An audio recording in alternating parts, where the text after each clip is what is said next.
What it do, what it do, what it do. It's your boy Gage. You are now tuned into the third episode of Good Conversation and Shenanigans. And I have, boy, this is a hell of a round table I got here. Let me tell you something. Let me tell you something. So look, we're gonna start on one side. Spaid The Elite. Yes, sir. For sure. Let me pop this up here. Spaid, tell us about you, who you are, what you do. I'm a man who wears many hats. Facts. I'm a family man extraordinaire, lifelong musician. I got almost 20 years in security and law enforcement experience. Yep. I got a couple businesses, mainly right now. Drip Auto Detail is a mobile detail service that we run all throughout the DMV, and we'll even go outside of the DMV. But yeah, that's who I am, man. Well-rounded. I know a little bit about a lot, to say the least. I dig it. Coop, you no stranger to this podcast. Not at all. So we don't need your lengthy introduction. But I'm gonna tell you what. If you're feeling like, you know what I'm saying, you need to give them the long-winded version, feel free to tell them about you. My resume is not as good as Spaid's, but no, it's not. I had to rewrite some stuff just I mean, I guess I'm a familiar face. I'm not about to say like I'm popular out here, but I mean it's Coop's Concessions. Mm-hmm. I've been on, a few Loading Snacks episodes, I guess you could say. Yeah. I love doing this. I love being a part of media. I love creating, whether it's movies or anything. I'm just trying to branch out there and try to do more than just Coop's Concessions. I dig it. Y'all make sure y'all check out Coop's Concessions. Everybody's links will be in the description for the show, and if you're watching, you can see them as we pop up at the bottom of the screen there. Okay, the homie Tui. Tui of the Hamiltons, my guy. Fill him in, bro. Tell him who you are. We the Tones now. We changed the name. It's official. Tui of the Tones. Lifelong musician. Spaid is a brother of mine. Gage, a brother of mine. I always tell this story. If it wasn't for those two guys, I probably wouldn't be doing what I'm doing. For sure. So been singing and making beats and different things for a long time. And I am so happy to be here, my brother. Yes. My man. My man hit us with the Long Live E Nation joint. Like, it's like you know it. Absolutely. Facts. All right. And last but not least, the homie JoWie Gee. All right. I was gonna say my intro right off, but I have to echo my brother Tui here. Like Spaid and Gage, man. Y'all a big reason of why I'm here too. I did big box retail for 20 years, and now I am the host of Logic Over Everything. So, Indeed. I had a good time on Logic Over Everything, man. So y'all make sure y'all go and check that out. That's real. I know that big box retail life real well myself. My guy, for sure. So like I said again, everybody's details will be in the description below, so you can make sure you check those out for sure. Make sure you click on those links, follow everybody so you can see what everybody's doing. And patronize some of these businesses and these podcasts and this music and so forth. Please do that. So here's what I want to do, gentlemen. The way this show works is everybody brings their own topic to the table. I have no idea what they are. Nobody else knows what they are. And that's part of the fun of what this is. I was telling Coop earlier that this show for me is kind of a way for me to like flex some of my ability of being really comfortable talking about any topic. And like if I don't know, I just ask questions. Like I'm totally good with that. So it doesn't really matter what it is, what the topic is, how you want to bring it up. The only question I have right now is, do you all want to go around in a circle and announce what our topics are, or do we just want to pick somebody, start with a topic, and go, and then bleed into them? You tell me. It don't matter to me, Joe. Okay, I like that. Anybody got a preference? It doesn't matter. Don't mind me either. Matter. I'm good. Okay. So then this is what I'm gonna ask. Is there anybody who wants to talk about their topic first? I'll tell you what. My topic, it's probably like a good icebreaker. Okay. It is kind of like two-part. It's not too deep, but I'm gonna start off by asking this. What everybody in this group is around the same general age. Coop, you might be a few years younger than us. Yeah. But what the heck happened to boxing? Ooh. So this is my issue, and like I was looking at some stuff, I was looking at some Mike Tyson fights from around the time we was in like 8th, 9th grade. We talking 96, 97. And I remember it was like an event, when there was a pay-per-view, people over the house. And even though the fights last 30 seconds, that was good. Because Mike Tyson was like this mega star, and it was like there was a significance about being the heavyweight champion of the world. Yeah. So I guess it's two-part because what did happen to boxing? And then the other part of it is, did something replace boxing? Yeah, it's UFC. We had a point where something has already replaced boxing. It's UFC. I'm just missing it. Sure. Yeah, but see, that's the thing. So, and that's a possibility, but I'm not really in the UFC like that. So when did being the heavyweight champion of the world lose its bravado? Well, I'll be real with you. I think it's a couple of things. One, I think Floyd Mayweather is unbeatable. And I think he's just his reign for so long that like it just lost. I love watching Floyd fight. But like Really? Yeah. I do. I love watching, and here's why. Here's the thing. Here's why I love watching Floyd fight. Because as much mouth as he has, as much as he talks, he backs it up every time. Yeah. They can't hit him. But Floyd ain't really fighting though. But Floyd is a more defensive. I'm a win you. Like I'm okay with wear that. you down, but I'm not. He ain't fighting like he used to. Floyd used to fight. But that's actually one of the things. That's one of the things I love about boxing though, is that like it's a chess match.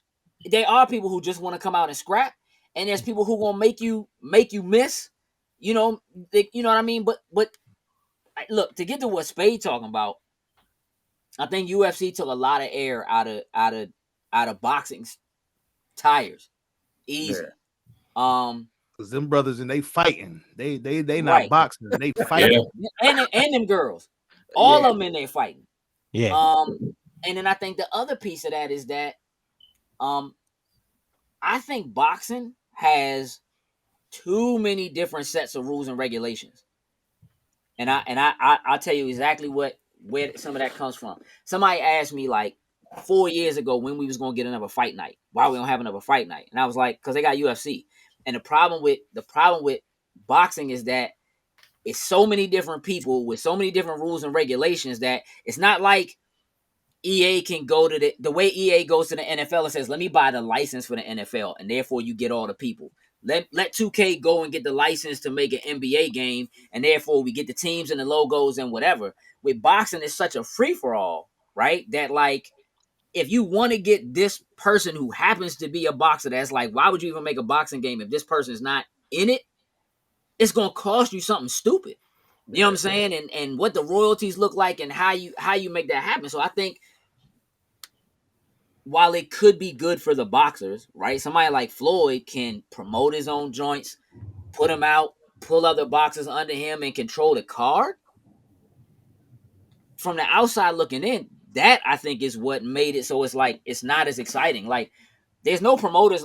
Don King is why you loved Mike Tyson boxing. Why you love watching him. I think the money, like these guys is making so much money now. Like you said, like Floyd, he can promote his own joints. Right. So he don't need a Don King to hype it up, whereas Mike, he wasn't making the Floyd numbers. So we look towards Don to really hype it up. You know what I'm saying? Yeah, I think the hype has gotten a little too out of control now because you don't even really have boxers boxing. I think ever since Floyd Mayweather and Conor McGregor happened, I was like, oh, this is about to be different forever. You know what I'm saying? Because now we got celebrities boxing. Now we got YouTubers boxing and everything. Like, it's That's turning more into WWE. exactly. Really? You know, Really? it really is. Them And people are celeb going to watch fights that are more trash. than people are going to watch that more than they will watch. I mean, I guess how you used to watch boxing, or you know when they're bringing back boxers, you know that Mike Tyson and Roy Jones, you know, like it was cool, but it was like who really, you know what I'm saying, like. Why are we watching these old? Exactly. I'm gonna be Generation matches. honest. Had the rules been some real boxing rules, like they could Right. go in there Man. and like fight. That's what I think we're missing in the whole That's context what of we the conversation. They're saying it's an exhibition. You know, Right. now it's not a fight. Right. It's Nothing an at exhibition. there's nothing at stake. No. a it's $50 not. exhibition. And Right. all these guys is getting paid anyway. But Exactly. That's the other thing. but the thing is, Nobody's like, hungry anymore. but when you talk about like you know, it's tough to we talk about monetizing boxing and how much money these guys are making. That's kind of like where we are. Everybody has their own platform. This players coming to NBA, they already got an app, a logo, you know, a shoe deal Right, in the shoe making. deal, yeah. So that's kind of the world we live in. So I don't take that away from Floyd being able to promote his own fight because he got the cash to do it. I just think that, you know, for somebody like him who's made all his money off boxing, he's kind of giving up on what boxing is. You know what I mean? Because if that was the case, I mean, he could go find every young gunner it is, put him on a pay-per-view event, make money, and then show these people that boxing is actually still a thing. I think somebody like, as a businessman, he probably has realized it ain't worth it. Like boxing is done. To him, boxing is done. That's because what's the payday in that for him? Why would Floyd put that type of time and money and effort? Like if he goes and he gets 20 dudes, you know what I'm saying, and says, all right, these are the guys that we're going to put on stage. We're going to do a deal with Showtime or HBO or whoever it is we decide we're going to do a deal with, because that's another one of the issues, right? Is who's running the pay-per-view, and you don't even need them no more. That's the thing. I mean, you don't. You could just do it. You could say, look, I'm going to put cameras in and we're going to do the joint on YouTube. We're just going to run the joint live or whatever and make people pay if they want to see it. Like, it could be done. Now you could go and you could get a deal with like I mean, look at the WWE. They do a deal with like Peacock or whatever it is, and you can't watch nothing if you don't have that. So there's a lot of ways to do it. The question is, what would it cost you to do it, and can you can you reap that back when it's like people really want to see Floyd fight because the up and comers, nobody is showcasing the up and comers. It's almost like you can watch like Boxing After Dark and see some really good fights. You know what I'm saying? And hear some names, but it's like it's kind of like when people. You know, as people who like would much rather watch college basketball than watch NBA basketball. You know what I'm saying? It's kind of like that. And it, as big as college is, even now that's become where it's like, well, nah, they can make money now. You know what I'm saying? And they can. So it's I really do think a lot of it outside of the money and not having people whose entire job is to promote it. When you combine that with what the UFC is doing, like the biggest issue with the UFC is they don't pay their people nothing. Yeah, like people are hot because them guys and girls go in there and put their lives on the line, bro. Like people be getting their arms broke. Like it's real out there. That's what, to me, that's what make it good. That money is that money element. It's like work. The people who make the less money work the hardest. Right. While the they people still who hungry. make the big money, they do the least amount of work. So them guys is in there fighting.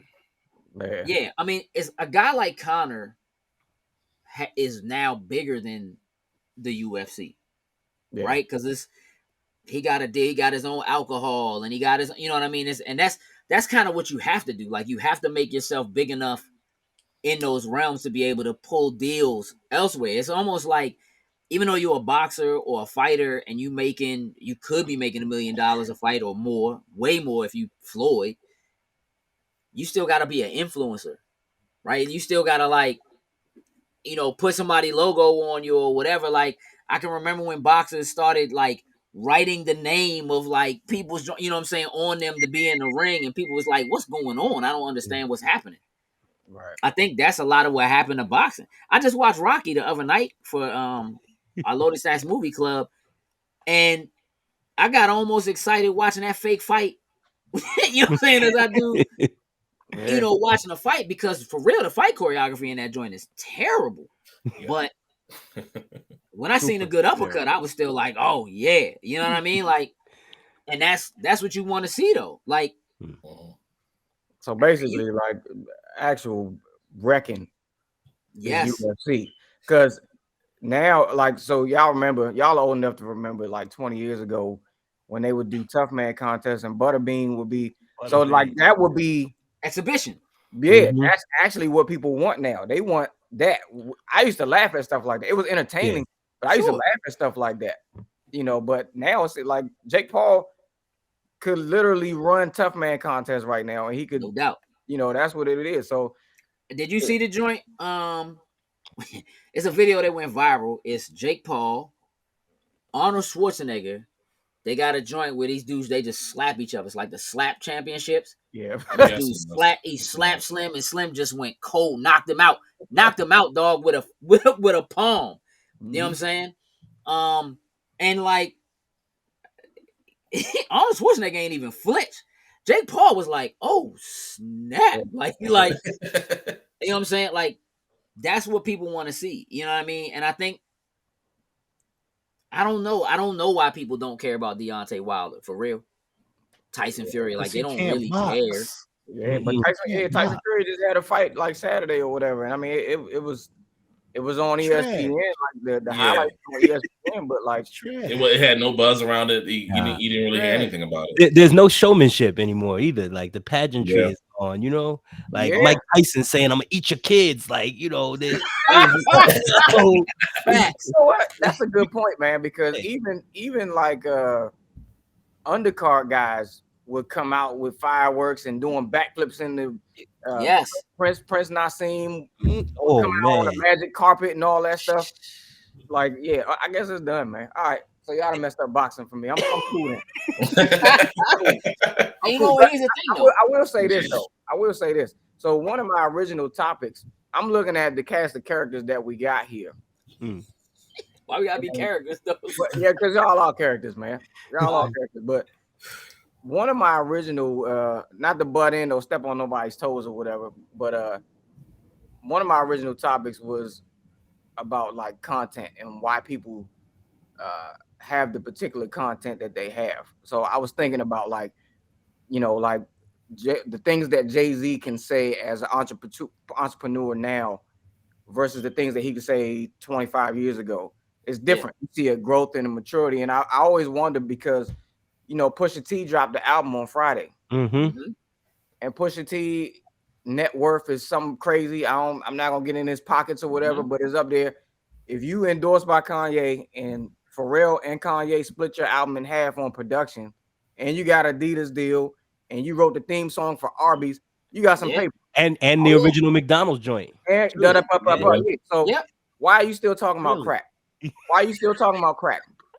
He talks about crack on every. But you know why? That's what the people want to hear. The people want to hear that shit, man. Yeah, they want to hear that. But Jay ain't been talking about crack in 15, 20 years. But he has to mention he sold it every time he raps. He at least has one bar where he says, "Yeah, I sold it."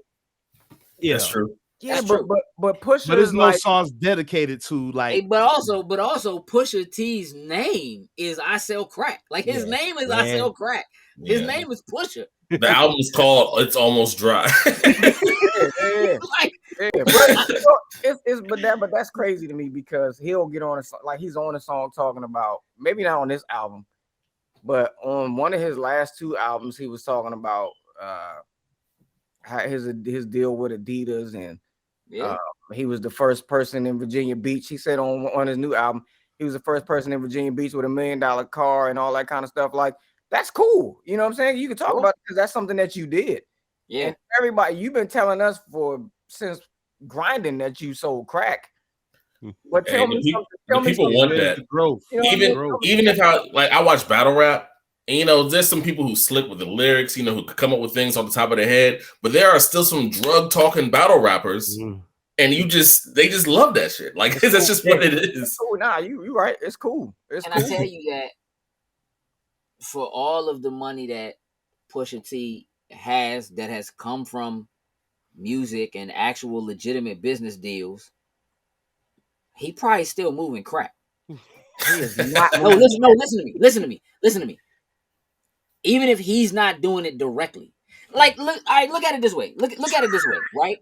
When do you stop being hungry for the money? If you look at any joint that like 90s rap came up on, if you look at Scarface, if you look at Casino, if you look at any of them gangster joints, like when the money start rolling in, they don't be like, I got enough. You know what I'm saying? Like, I could go do something else. Let me go open a restaurant and just have a restaurant. Nah, like everything else they do is a front so they can still keep doing that. Like it's a weird thing, but it's like it never stops. So like, I think there's a mentality, right, amongst like us that like, okay, yeah, you did it because you did it as a means to survive.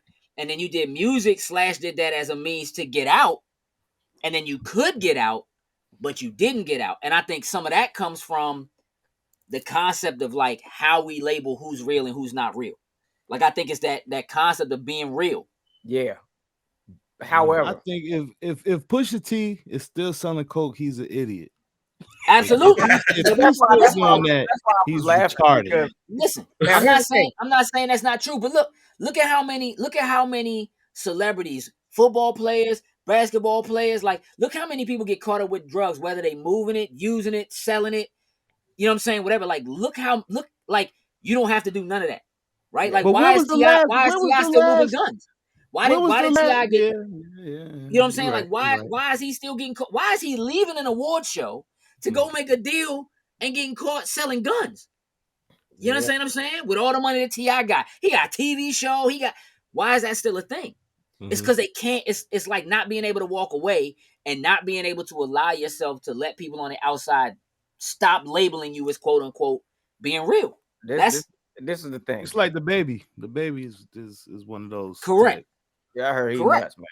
But this is the thing. You know, we in all our years and moving through different circles in the music business and different people and you know, JoWie and JoWie and you know, y'all seen some stuff, I'm sure.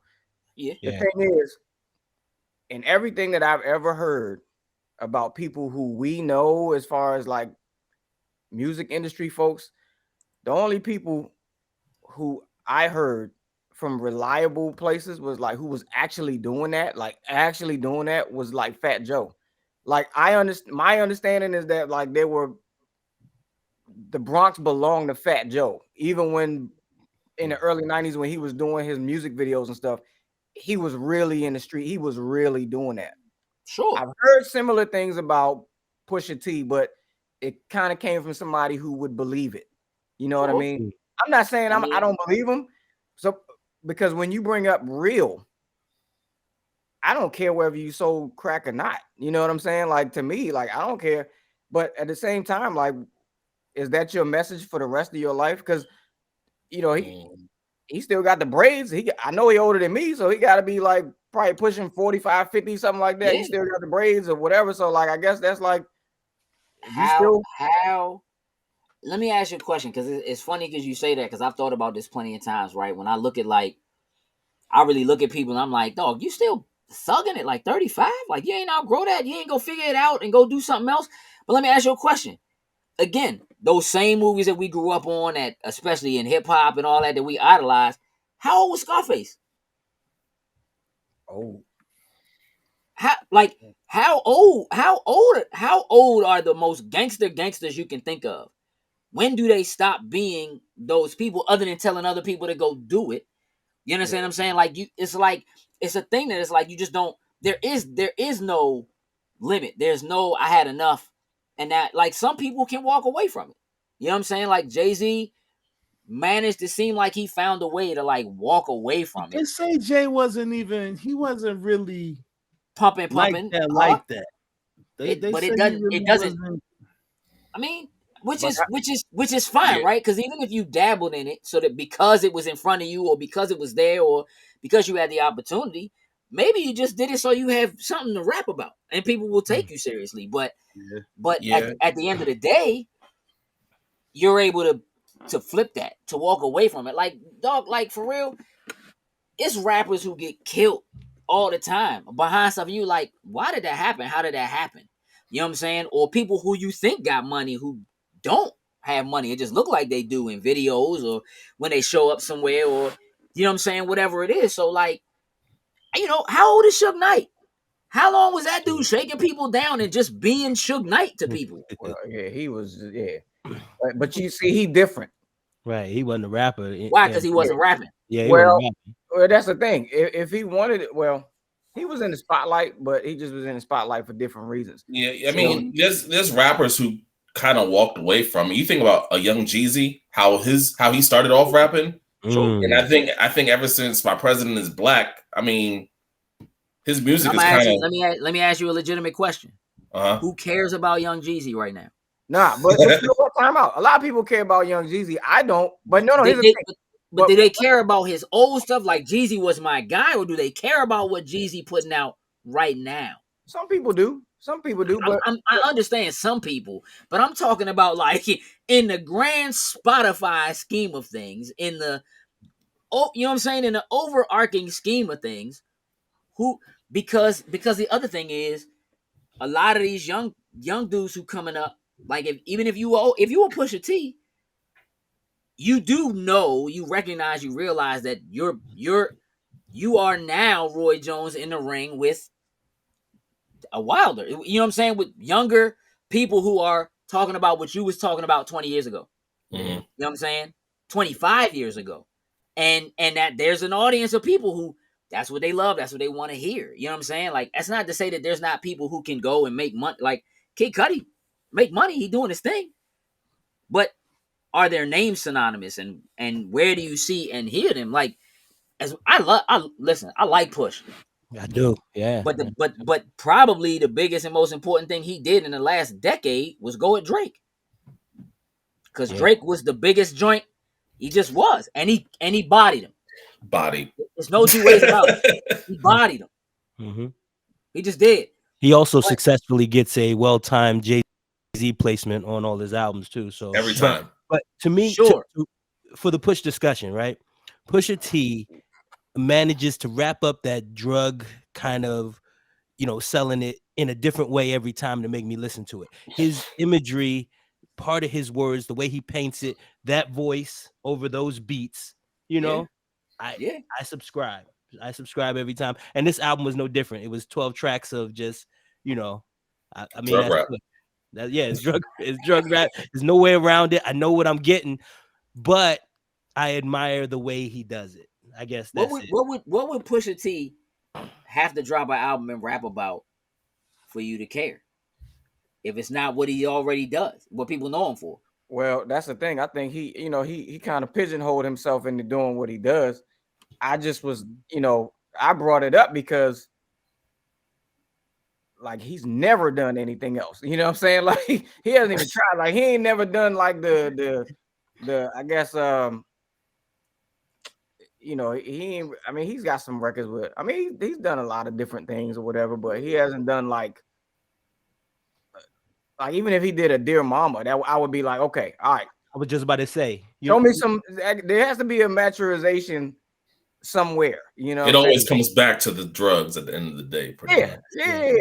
And he had some serious stuff happen in the last couple of years. He even said it on like one of the interviews I was listening to. His parents died, both of them. You know what I'm saying? In the last year or so. Yeah. And so to not hear anything about that, that's kind of weird. You know, he didn't. Some people don't. You know what the funny thing about it is though? Like for me, music ended up being more of a way for me to take whatever was happening, was going on around me, and put it out in the world. But not everybody does that. It's like just imagine for a second that as a content creator or as somebody, like for me now, like a lot of times when I'm just like, all right, let me just burn off some of what's going on, some of this stress, some or whatever. You know, people jump on Call of Duty or they get on a video game or whatever, and that's where they do it. You know what I'm saying? For some people, it might just be, I'm just gonna go in here and I'm just like, because I really feel like Push just be playing around. Like I don't even really feel like he takes it that seriously. Like I think that the pieces of it, the pieces of the puzzle for him that are like, here are the business financial pieces of what I do. This is what my job is, and this is what I do, and this is why I do what I do successfully. I don't think that he's I think when he goes in and decides like I'm gonna do an album, it's just because. Yeah, because he doesn't. Yeah, you're right. Because he doesn't really care about stuff like where he sits in the hierarchy of these rappers and stuff like that. Like, yeah, he's in his own box and he's good there. I just I said, I just was looking for something. I'd be looking for something else, man. He cool though. He cool. He cool. But I'm cool. I'm cooler than him, man. But that, did you enjoy the album? I didn't particularly enjoy it, but I will say, I'll be totally honest with you. I didn't get through. I've only gotten through like a few whole songs because I mean, Pharrell and Kanye, neither one of them is on one to me, man. I don't know enough about what's going on in Pusha T's life to feel like I need him to mature, and I'm gonna tell you why that is. Like, as a 40-plus-year-old man with grown children, what I want to hear in music versus what I enjoy about still listening to music from when I enjoyed that music. Like, I look for that, you know what I'm saying? Because I've watched these people, but like, I'm not ever looking for that from like, it's almost in the same way that like, what Nas is doing now is exactly the same thing Nas was doing then. It's not different. You know what I'm saying? Like, when Nas puts out an album, I know exactly what I'm getting. My expectations are I'm going to get Nas. You understand what I'm saying? When Jay-Z puts out an album or shows up on something, my expectations are I'm going to get Jay as I have gotten Jay over the years, because he has consistently, like, he just kept putting stuff out over and over and over again, right? He just never let up. And then when he did, it was like, okay, so much of what's happening to him is happening in front of everybody. Even like, if he was with anybody other than Beyonce, it might not matter as much.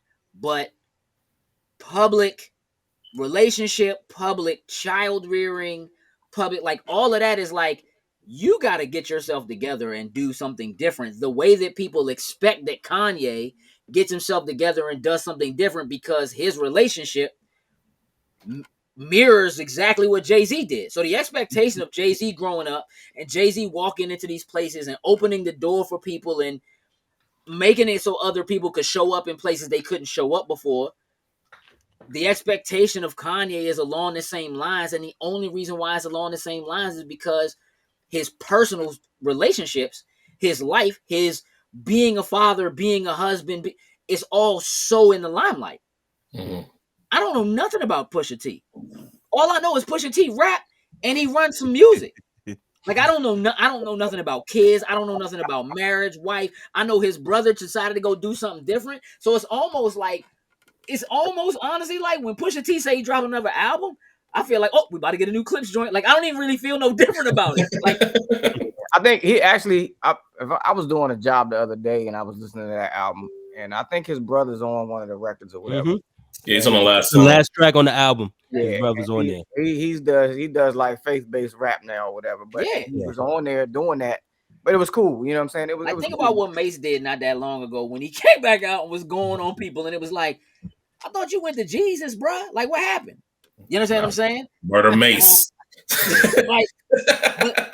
So there was an expectation, because by him publicly being like, I'm giving myself to the Lord and this is what I'm doing now, the expectation changed. Yeah. It's just, that's what it is. Yeah. Okay. Yeah. Well, I just needed to know how y'all felt about that. You know, we could do the music joint all day long. Yes, we can. Absolutely. Going crazy. No doubt. Hey, Coop, what you got? I'm calling you out. All right. This is completely random from what we were just talking about. All right. So recently, and it's not even about who it was, but it's just a story. But it was Keke Palmer, and she was like, someone ran up to her and asked for like a picture, and she was like, no, but they just decided to record her anyway. And then she was like, she just had to like play uncomfortable because she knows she would have went off on them. You know what I'm saying? Like, you know, it would have looked bad. You know, it would look like Will Smith. Pretty much. So, I guess there's a few questions in here, but it's like, you know, I don't agree with that at all. But like, which part don't you agree with? The person who I don't decided agree to with just record? random. If someone doesn't want to be recorded, then don't record them. If someone doesn't want a picture, then don't take a picture. I understand that's probably what you signed up for. Right. That's the thing. Yep. It is what you. In a way, I guess it's. In a way, I guess it's what you signed up for. Yeah. I don't know if I agree with that completely, but continue. Yeah. So it's like, do you feel like that's justified? I guess in a way, because you're a celebrity, you're famous, so you always have to do this. Or do you feel like, people could just, I mean, obviously people shouldn't be able to do that, but, like running up on someone and taking a picture. Let me ask you a question, Coop. Oh, yeah. Go ahead, Tui. Go ahead. Ask your question, then I'll come back. I was just going to say, if you were in Keke Palmer's shoes, I don't mean as a celebrity. I just mean like tomorrow morning you out and somebody just shows up with a camera and starts recording you or whatever. I'm confused. Sure, but like, what would be your rights versus their rights? Are they within their rights to shoot video because you in a public place? Can you tell them not? Can you really tell somebody? Like, I think that's more of what an issue is than anything else. I'm not saying it doesn't have something to do with celebrity. Yeah. But I'm just saying as a whole, right? Like, you can ask somebody, hey, listen, please, I'm just not right now. I don't want to record. Eminem used to talk about it all the time, right? With him being out with his daughter or whatever, and people wanting autographs or, wanting whatever. And there is some level of signing up for that, I think. Some level of it. Mm-hmm. But I also think that there's a level of respect that people have to have. I think at the end of the day, though, still it's like, if it happened to you tomorrow, you could go off because it ain't gonna turn into like a TMZ moment or something. Yeah. But I mean, and that's kind of like the world we live in now. You know what I'm saying? Like, someone sees a celebrity, pull out their phone instantly, take a picture, whatever, right? Mm-hmm. And I guess on the other end, it's like, as the fan, it's like almost expected. If I don't get this picture, no one's gonna believe me. You know what I'm saying? Correct. People can't, I guess, live in that moment with, I guess, what they had, with that celebrity or anything like that too. Right. I remember it was a while ago. I was working for like a utility company. That happened to be behind a radio station, and I saw Shia LaBeouf. Asked for a picture. He said no. Well, we talked, and it was cool. Okay. That's cool. And you know what, Coop? I believe you. Like, I don't. You know why? You know why I believe you? Because you never told me that story until just now. Like, I don't know. You ain't called me and be like, hey, dog. Like, you ain't hit me. If you'd have called me like, yo, I'm sitting behind the such and I just seen Shia LaBeouf, I'd be like, for real? Put him on the phone. I don't believe you. You know what I'm saying? What was you gonna say, Tui? I was gonna say, I ain't no big celebrity or nothing like that, but I'm the type. I tell my bros, you just always got to be on point. Like, I just always try to be on point to where I don't have to be rude. You know what I'm saying? Like, I just try to be on point. Like, people are people. Some people will be like cool and they'll have a conversation to keep it. I'm not the type to say nah anyway, but right. People are people. They're gonna do what they want to do. So I just try to be on point because I know that that's just part of being. And I hate saying it because I'm not. I don't feel like I'm a celebrity, but that's just a part of being in that industry. I think you're downplaying it a little bit. It's a bigger part now more than ever. Like, attention is currency. You know what I'm saying? Like, you have to be careful about kind of panning that attention.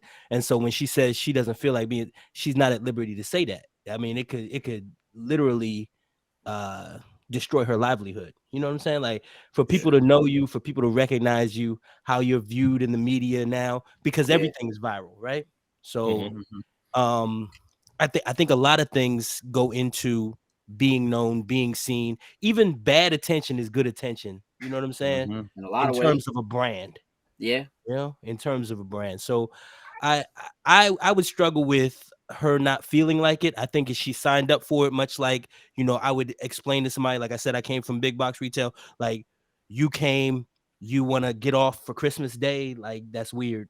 You signed Right. up Like for that's not how retail. it's not right. That's not how it is, right? Right. Like, so Right. for me to have to explain that to you, you know, and Keke Palmer, I'm not in her pockets, but I'm sure she's making far more, you know, money being known, you know, rather than not.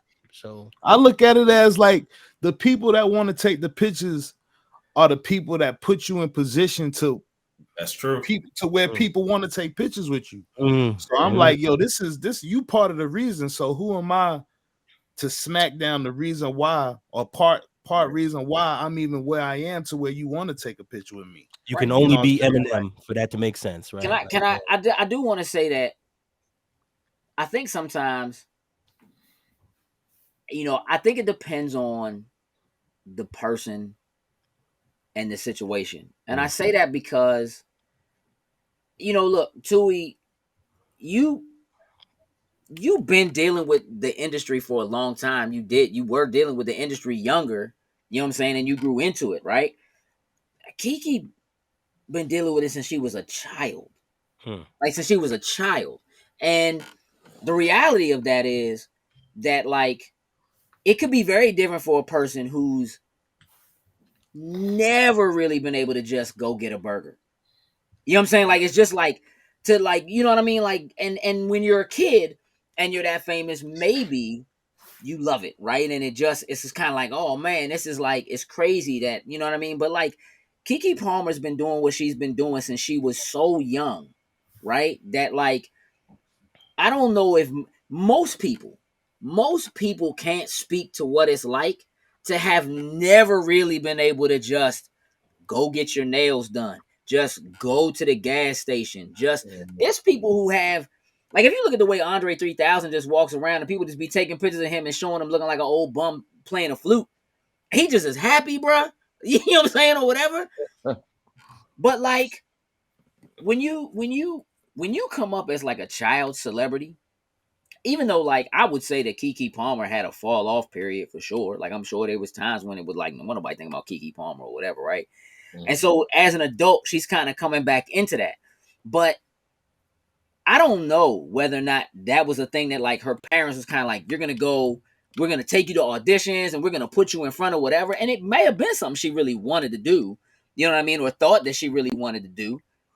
And now it just is what she does. You know what I'm saying? Like not everybody not everybody's story of celebrity is the same. And you see it. People handle it differently. You know what I mean? People wild out, do drugs, you know, feel like they untouchable or you know, just whatever. Like it happens across the board. So like I just think, you know, this is not me giving an excuse to Keke Palmer for telling somebody no, I don't want to take a picture. And I'm gonna tell you why. Because they ask.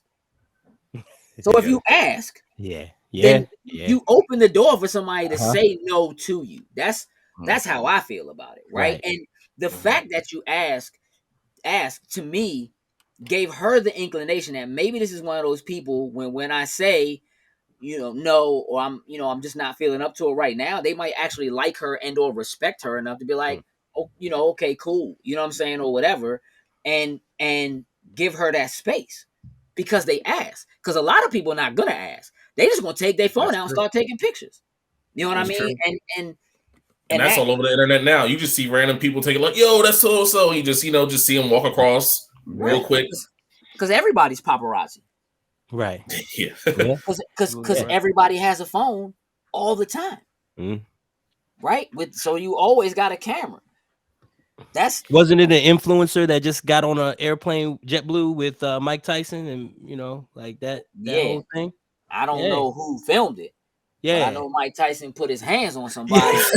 and then like yesterday, like GQ, somebody dropped a video with him on YouTube, and it was him answering a bunch of questions on the internet, and one of the questions was like, "Is it true that Mike Tyson don't really like fighting?" And he was like, "Yeah, I never really put my hands on nobody anymore. I'm just not into it anymore. I don't do that." And I'm like, "Hey, dog, like yesterday, you know what I'm saying? Like yesterday." And so I think that's fair. Like she got approached by somebody that asked her a question. Can can I take a picture of you? She said no. They can't control that, but they made a choice at that point to then record her anyway, right? To take that picture anyway. So how can you be mad at her reaction to that? Exactly. Like, so that's how you I feel accept about everything. Accept everything in the chain. Right. If she had, if they had just walked up and started recording, she might have been upset. Yeah. You know what I'm saying? But to me, it's like, bro, why? Like, I don't like when anybody asks me something and then when I give them an answer, they act like that's not what I just said. That's from my kids on up to my boss. Like, I don't care who it is. Like, you know what I'm saying? Like, why you ask me? You know what I'm saying? So I can understand her being upset because I think that's human. And celebrities are people. True. Yeah. But the people who aren't celebrities are hungry for that picture. You know, hungry for that attention. Just like you said, Joey. Just you know, just for that attention. Absolutely. You know, I got this picture with a celebrity. My likes are about to go up. You know. Yeah. I guess. Yeah. If they can get the views out of it, you know, I know of groups where it is they go to events down on the National Mall and then it's around the area, and all they do is record police because they'll find something that's gonna get them views.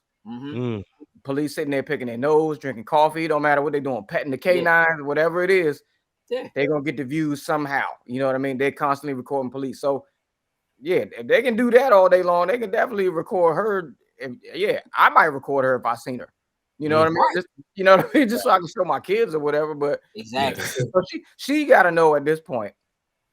She just got to have her game face on all the time. It's like Tui said, you got to be on point. Yep, absolutely. You just got to. It's your livelihood. It's true. She knows better.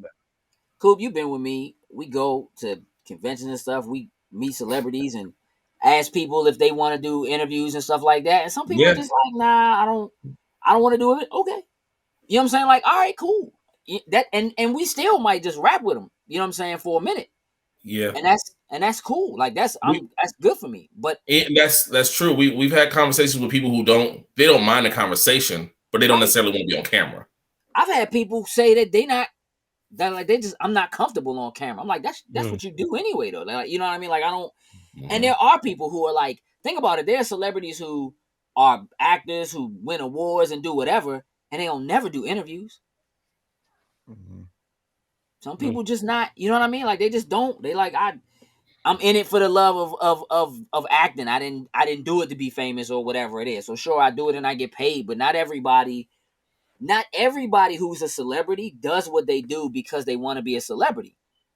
I imagine that there's a lot of people out there who, like, none of us did music because we wanted to be famous doing music. We did music because we loved music. Now, we always imagined we would get famous or we might become famous doing music. We certainly felt certain levels of it, right? And then you have people who tell you, hey, man, y'all got a thing happening. You could really, you know what I'm saying, whatever. But eventually you get to a place where it's like, are you practicing the art for the art, or are you practicing the art for the pay? You know what I'm saying? Or whatever. You know, whatever it is. And that, I think that makes a difference. Some people some people love acting. You know what I'm saying? And so they just be like, I'm done with movies. I'll go do Broadway.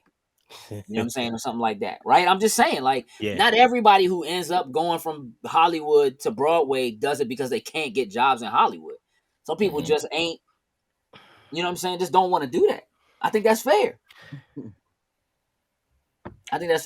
So I don't blame Keke Palmer. I'll tell you that. I will tell you that in that scenario, I think that the fan was wrong. That's what I think. That's what I'll tell you. But you know what? Female artists are always a little different. When it comes to them pictures, they're because when I was on the road with Tasia, her security guard, my homie Tez, he just when he see that camera come out, he just cover all his hand was the size of a baseball mitt. He just put his hand up over her face. Sure. Women is just different. Yeah. Women is different. I get that. You said what? You know what I mean? You said women are just different? Yeah, they different. When it comes to like women celebrities, when it comes to like pictures and they just got up or you know they just not feeling it, they'll tell you no in a minute. Especially us. especially us. Yeah, these Mm. guys out here Okay, looking for all right. something. Look, I feel like this is the perfect moment for me to strike with Go for it. my question, guys, Let's because do we it. just mentioned something about women and men, and that has a lot to do with my question tonight. So, Okay. a couple weeks ago, Cam Newton got on the podcast, and he said something in the realm of boss bitches. You know, that's like the moniker of the 2020s, like boss bitch. Need to learn how to cook, learn when to be quiet, like the kind of woman he wanted. Kind of liking it, and people started, you know, they're flaming up because a big part of our space now is controlled by Kevin Samuels, and I don't know if you guys familiar with Kevin Samuels at all? I'm not. Yeah. Okay, Go for it. Kevin Samuels was I a like Kev. yeah, he was a lifestyle to the stars. Like he basically dressed the stars. Sure. That's how he got into it. Then he started telling men how they can dress better, look presentable, be on their purpose. And he never got any fame for that. He got fame for telling a woman to shut up in 2020 because she was talking on his platform. But basically now he makes a living off kind of telling women to be subservient, and he gets them to grade themselves, and you know he talks about how ridiculous they are. Like that's his platform, basically talking about the average, and especially black women have the wrong idea of kind of what it means to want a high value, what he calls a high value man, somebody that makes the money necessary for you to be a stay-at-home wife. So when Cam says this stuff a couple weeks ago, people go crazy. Like he's listening to too much Kevin Samuels. In 2020, there was also a young lady named Kendra G who became famous for kind of making a dating on Instagram Live. So she said, we can't go anywhere. You can't meet people at bars. So let's have this kind of Instagram show. And she began to get some ridiculous men on there. So her platform meets his platform, and now we got the sides. And it even goes into, we can even relate this to music, because I can say that the way Megan Thee Stallion uses men, or talks about men, is kind of like objective, like we used to do in the 90s to women, right? Like when you rapped kind of aggressively about, women. Sure. That's what some of that was. It was vulgarity. And she does the same thing to men now. Whereas Little Kim was kind of the vessel. Like she was still I guess, for more intense, she was the vessel. She was the utility. Like Megan kind of, uses us as the utility. So now it's an argument. Is Cam Newton right? Should women be subservient? Should they shut up? Should they stop being these, boss bitches? And I'm saying that for context. I'm not right. But I wanted to see for you guys, what side are you on? If you know anything about Kevin Samuels, are you on his side? Or is it more, this is the year of the woman, let her roar, let her do things? Like, what's the best way to run a household? And I'm reserving my opinion. I have a big opinion on this, but I don't want to sway you guys. So I'm asking you to pick a side and get in trouble. And get in trouble. Especially, my man said, "Can you please?" Like, Spaid, I kind of want Spade's answer first. Okay. And I hope your wife is listening. Well, here's the thing. Like, look at it. And I follow. No, I follow. I know what you're talking about. Yeah. And let me say this: as a man with daughters, right, beautiful daughters, right,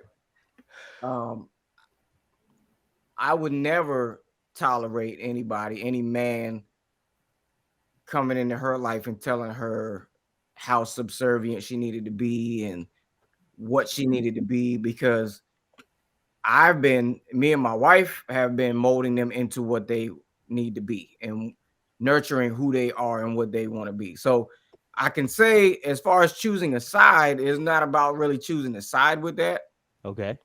In the case of Cam Newton, I think there's bigger overarching thing with him, and it's that he kind of like needs attention because Cam ain't on the football field. Yeah, You know what I mean? And so he was on the right platform at that time to say something crazy, and then I didn't even know it, and I follow that podcast. Okay. I didn't even know he did that, but I found out about it on ESPN. So it did its job, right? Okay. Right. Because there was a couple women sitting at the round table tearing Cam Newton up. You know what I mean? So it did its job. So as far as choosing a side, I can tell you if I had to choose a side and who I'm with, I know what I want for my daughters.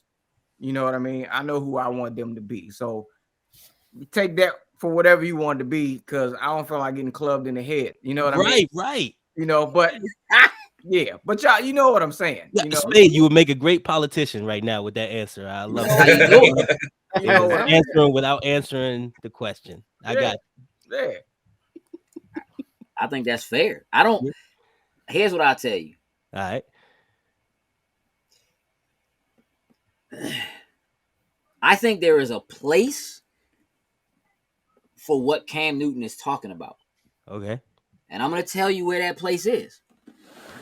His house. That's his house. Look, I can't. I over my time, man, I've met many different people with many different types of relationships. I have met many a woman who would be happy to be subservient to a Cam Newton. If Cam Newton is bringing in Cam Newton money, right? And she can go shopping and can do, like, listen to me when I tell you that, like, now what he said and how he said it, who it might have appeared he was talking to. I think that the issue is that you don't just say, hey, y'all need to do this, because no woman ever needs to bend her will to what some man wants of her. She, or any mate, you know what I mean? Or any mate. Okay. What happens is you find somebody that has the thing you're looking for. So if Cam Newton is looking for a woman who is going to be subservient, he should have said, I'm going to tell you what I'm looking for in a woman. This is what I want. This is what I want to see. This is who I want to be with. Cool. That's on you. Because I guarantee you, his phone start going off and his likes start going up, because it's going to be people out there who are like, oh, what you just want me to stay home? I stay home. You want me to, you know what you want me to just shop? I'll cook. But I'm going to cook after I finish shopping with your money. Like, I believe that there's a place for that, because I believe that there are women who will look at the Bible and interpret the Bible and say, it's my job to be subservient to my husband or to my man. Like, I'm not going to sit here and say that Cam Newton is wrong in what he sounds like he's looking for. What I do think is that, again, as a father with daughters, what they want to be is up to them. I'd probably be upset with them if I found out that one of them was being subservient to some, you know what I'm saying, some guy or whatever, because I haven't raised them that way. But that also, to some extent, means that I'm expecting them to be what I raised them to be. That's not technically up to me either. And you know what I'm saying, in all reality, they're adults. Like, they can get to a point where they can take what they've learned from their experiences with me and with their mothers and their grandparents and whatever else, but also what they see in the world, right? Because I don't control what my kids, what my children see in the world. The fights that they want to fight, the people they want to be, the life that they feel like they have to live growing up in 2022 versus me trying to make them listen to rap from 1991 and be like, this is real rap. Like, you know what I'm saying? Or like, you know, whatever. Like, you can't take what you think things should be and put that on people. What you can do is say, this is what I'm looking for. Okay. That's not what I want. all the time. And that's 100%. There are moments with the right woman who's doing the right thing that it works in the situation. That ain't always the case. And there's some people who won't know that that's the thing that they want or that they might like or enjoy one way or the other until they have it or until it happens to them, right? So Cam Newton saying something like that with the kind of life that he's led, the kind of celebrity that he's had, the kind of money that he has, if you feel like all the women in your life or all the people who are coming at you, like you don't even know if you can trust them. Maybe they just want you for your money.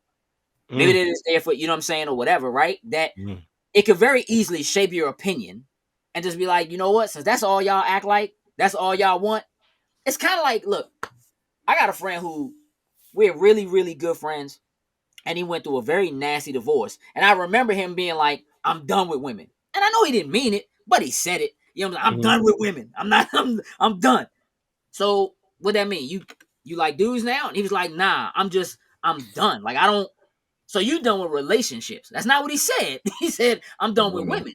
But it could be interpreted any number of ways, right? And the things that you've been through, what you see, if you know, again, when there's money coming in and people showing up and people like, it's almost like how somebody who has millions of dollars, but they get to go in the club for free. Why? You could pay for everybody to be in this joint. Right. Why you get in for free?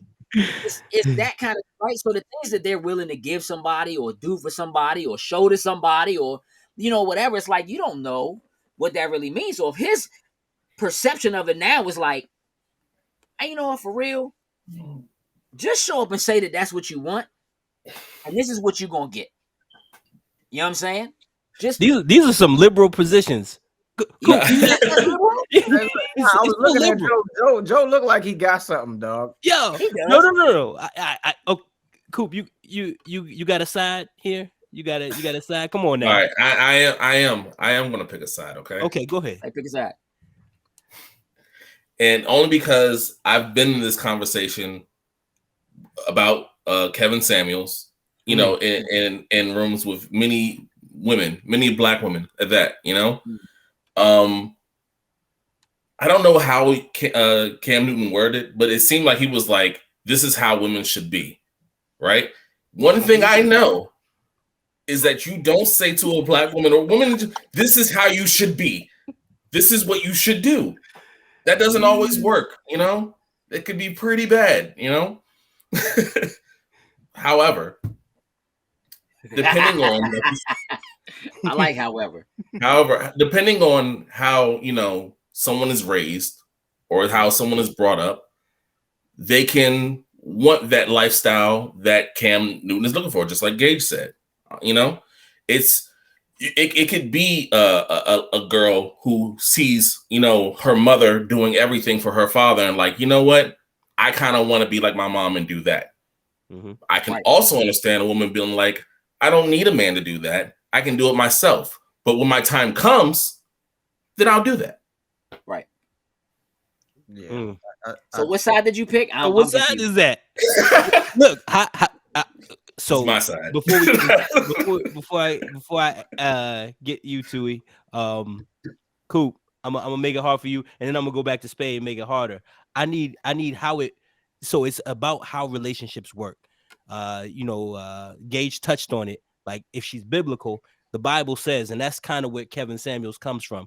Like the man doesn't report to the woman. That's basically what it is. He reports to God, right?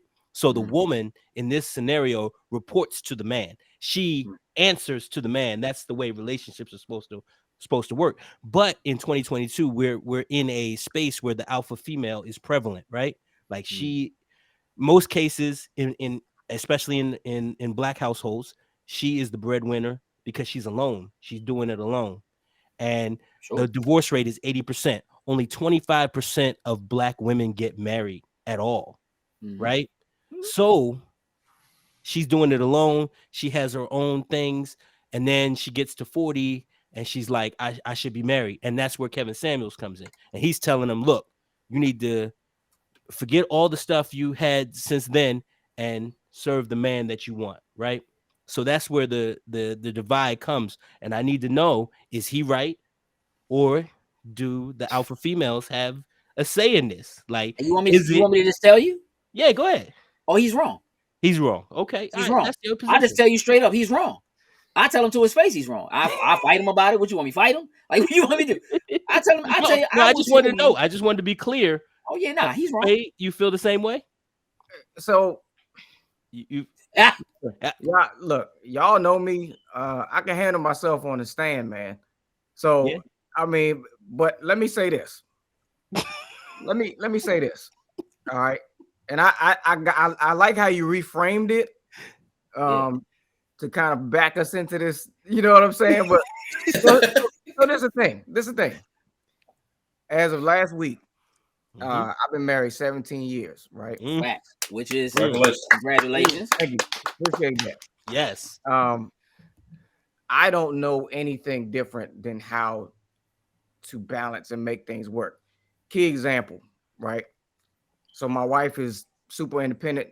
She's been an entrepreneur. She hasn't worked for anybody in probably 10, 11 years. She's only been working for herself. And a lot of the time, you know, we kind of fluctuate, but sometimes she's the breadwinner, sometimes she's not, you know. So in the entrepreneur's world, it's like that sometimes. Yeah. But one thing is, whether we are at odds or whether we buddy, on Sunday when she cooks and I'm sitting there looking at basketball, by the way, my Celtics just eliminated the Nets. Wow. Regardless of what's going on in our life or whatever, and a lot of it has to do with the example that we want to set for our kids.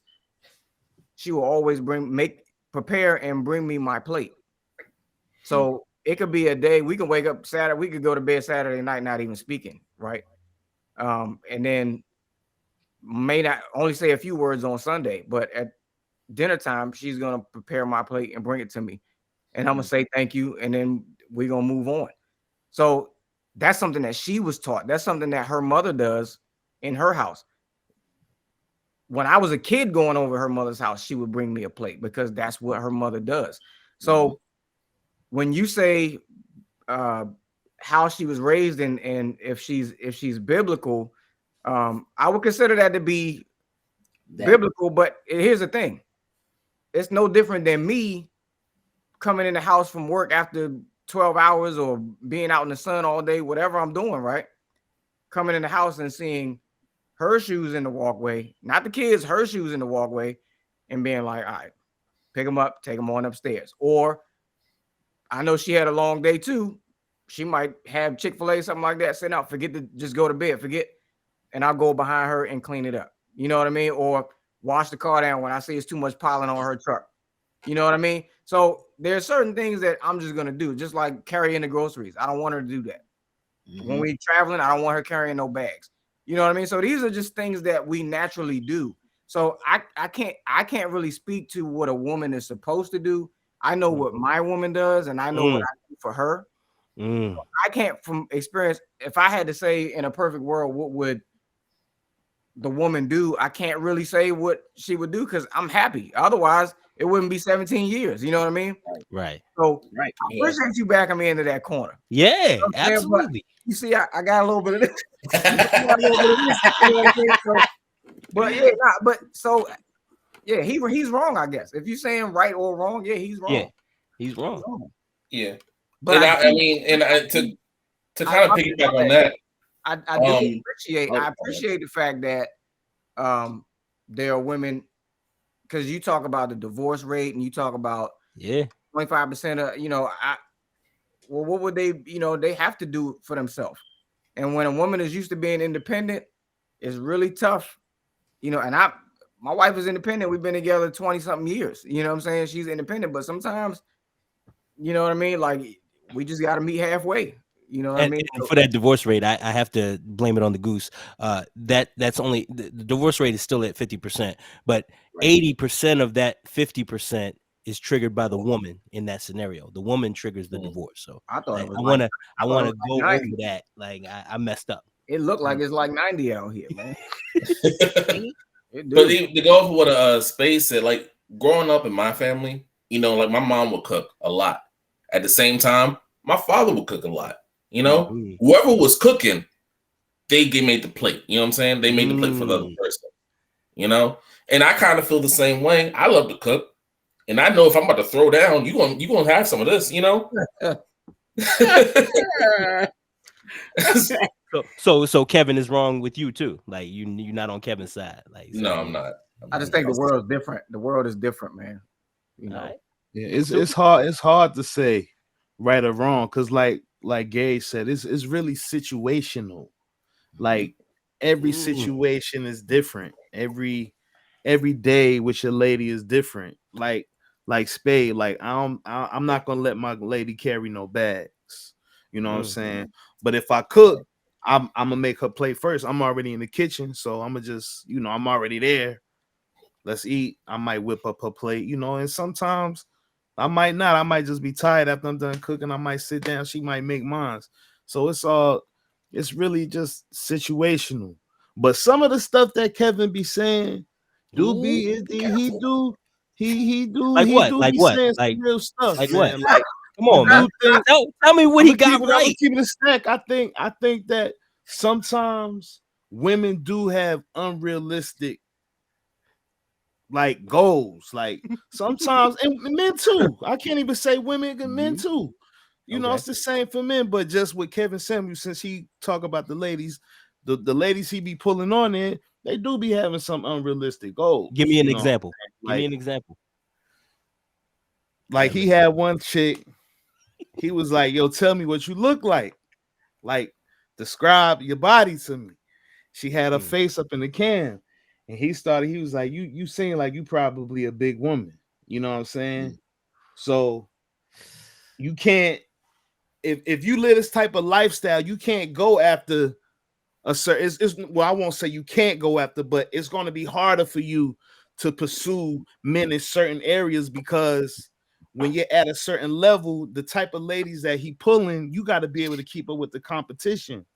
You know what I'm saying? Like a six figure man is pulling a whole different caliber of woman. You know what I'm saying?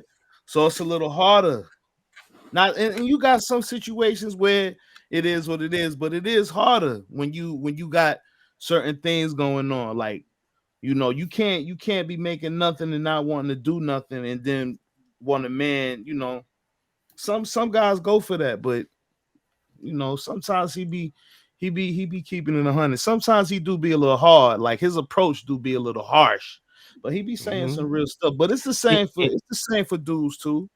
So in terms of raising a household and building a family, do you feel like Kevin Samuels is right or wrong? Do you have to be subservient?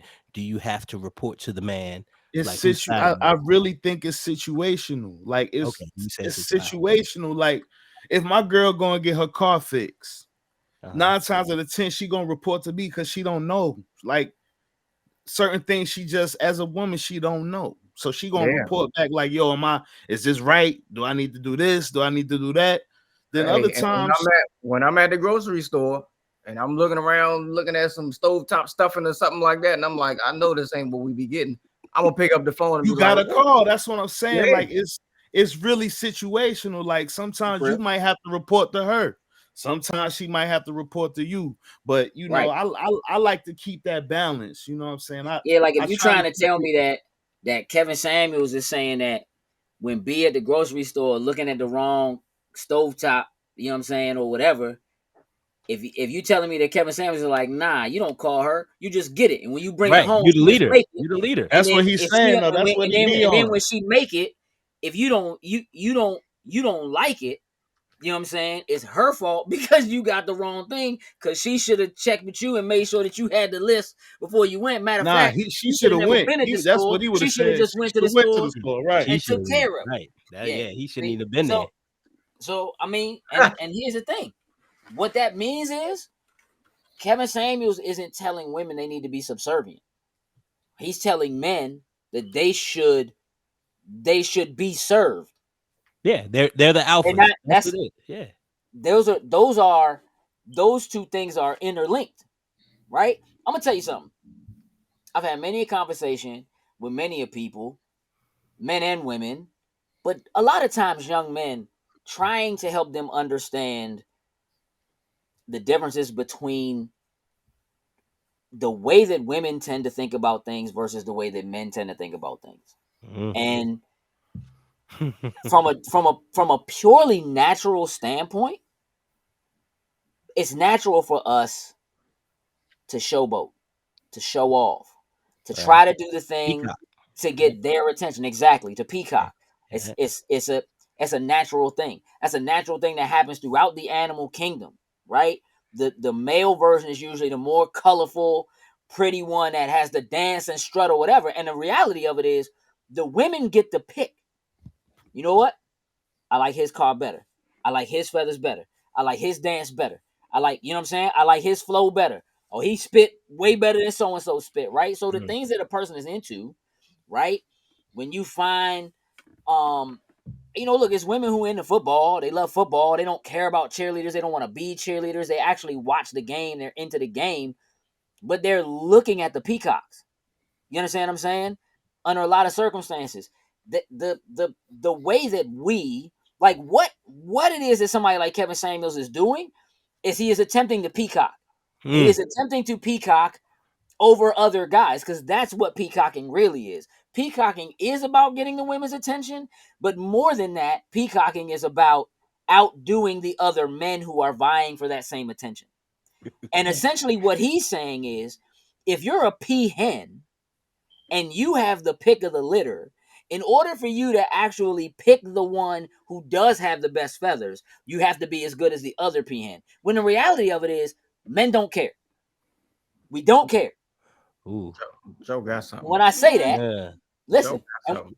listen, and when I say that, I mean that from a standpoint of, under the right circumstances, with the right setting, beverages, whatever, man gonna take what man can get, right? And she's gonna get to choose. That's they pick. So now He's you wrong. saying they have control. So you saying They the do alpha, have control. you on the alpha woman side, right? They Like, listen. It's not. Let me explain something to you. I don't think people understand what an alpha woman is. An alpha woman has nothing to do with the male. An alpha woman is an alpha to other women, just like an alpha male is an alpha to other men. If you're the alpha in your household, that's different from whether you're an alpha woman or an alpha male. Alpha male is, I lead this group. Yeah. These guys fall behind me. So when the women pay attention, they pay attention to my feathers, my car, my speech, my bars, my voice. I'm the one. I'm the lion with the biggest beard, right? Pride of lions, generally speaking, one male. All the rest of them are women. Are they subservient? Are they? Yeah, they go get the food. They bring it Right. back to the house. Listen, They take care of the they babies. do the hunting. They do the hunting. Yeah. They bring the food back. Who eats first? He does. But let me ask you a Big piece question. of chicken. Like, Does he have a job to do, though? His job is to mark and then protect the territory. Mostly meaning his job is to keep another male from coming in, peacocking. He loses, because if he loses a fight to the outside male, the women automatically, oh, you weak. We don't mess with you now. yeah. We done moved on. They get to pick. So even in a place where you talk about subservient or who cooks or who cleans or who does those things, if as a male you don't hold up your end of the bargain, she still gets to pick. Yeah. You understand what I'm And saying? I think a lot of what you're saying is in a vacuum though. Does she still get to pick if she's had 2 kids by 2 different men and she's still trying, like, does she still get to Listen, pick? yeah, and I'm gonna tell you why. I'm gonna tell you why. Because if she's had 2 kids by 2 different men, Yeah. but she's still holding the household down.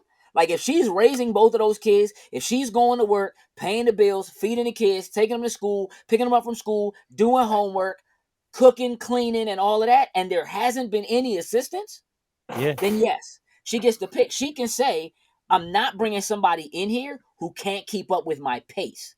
That's fair.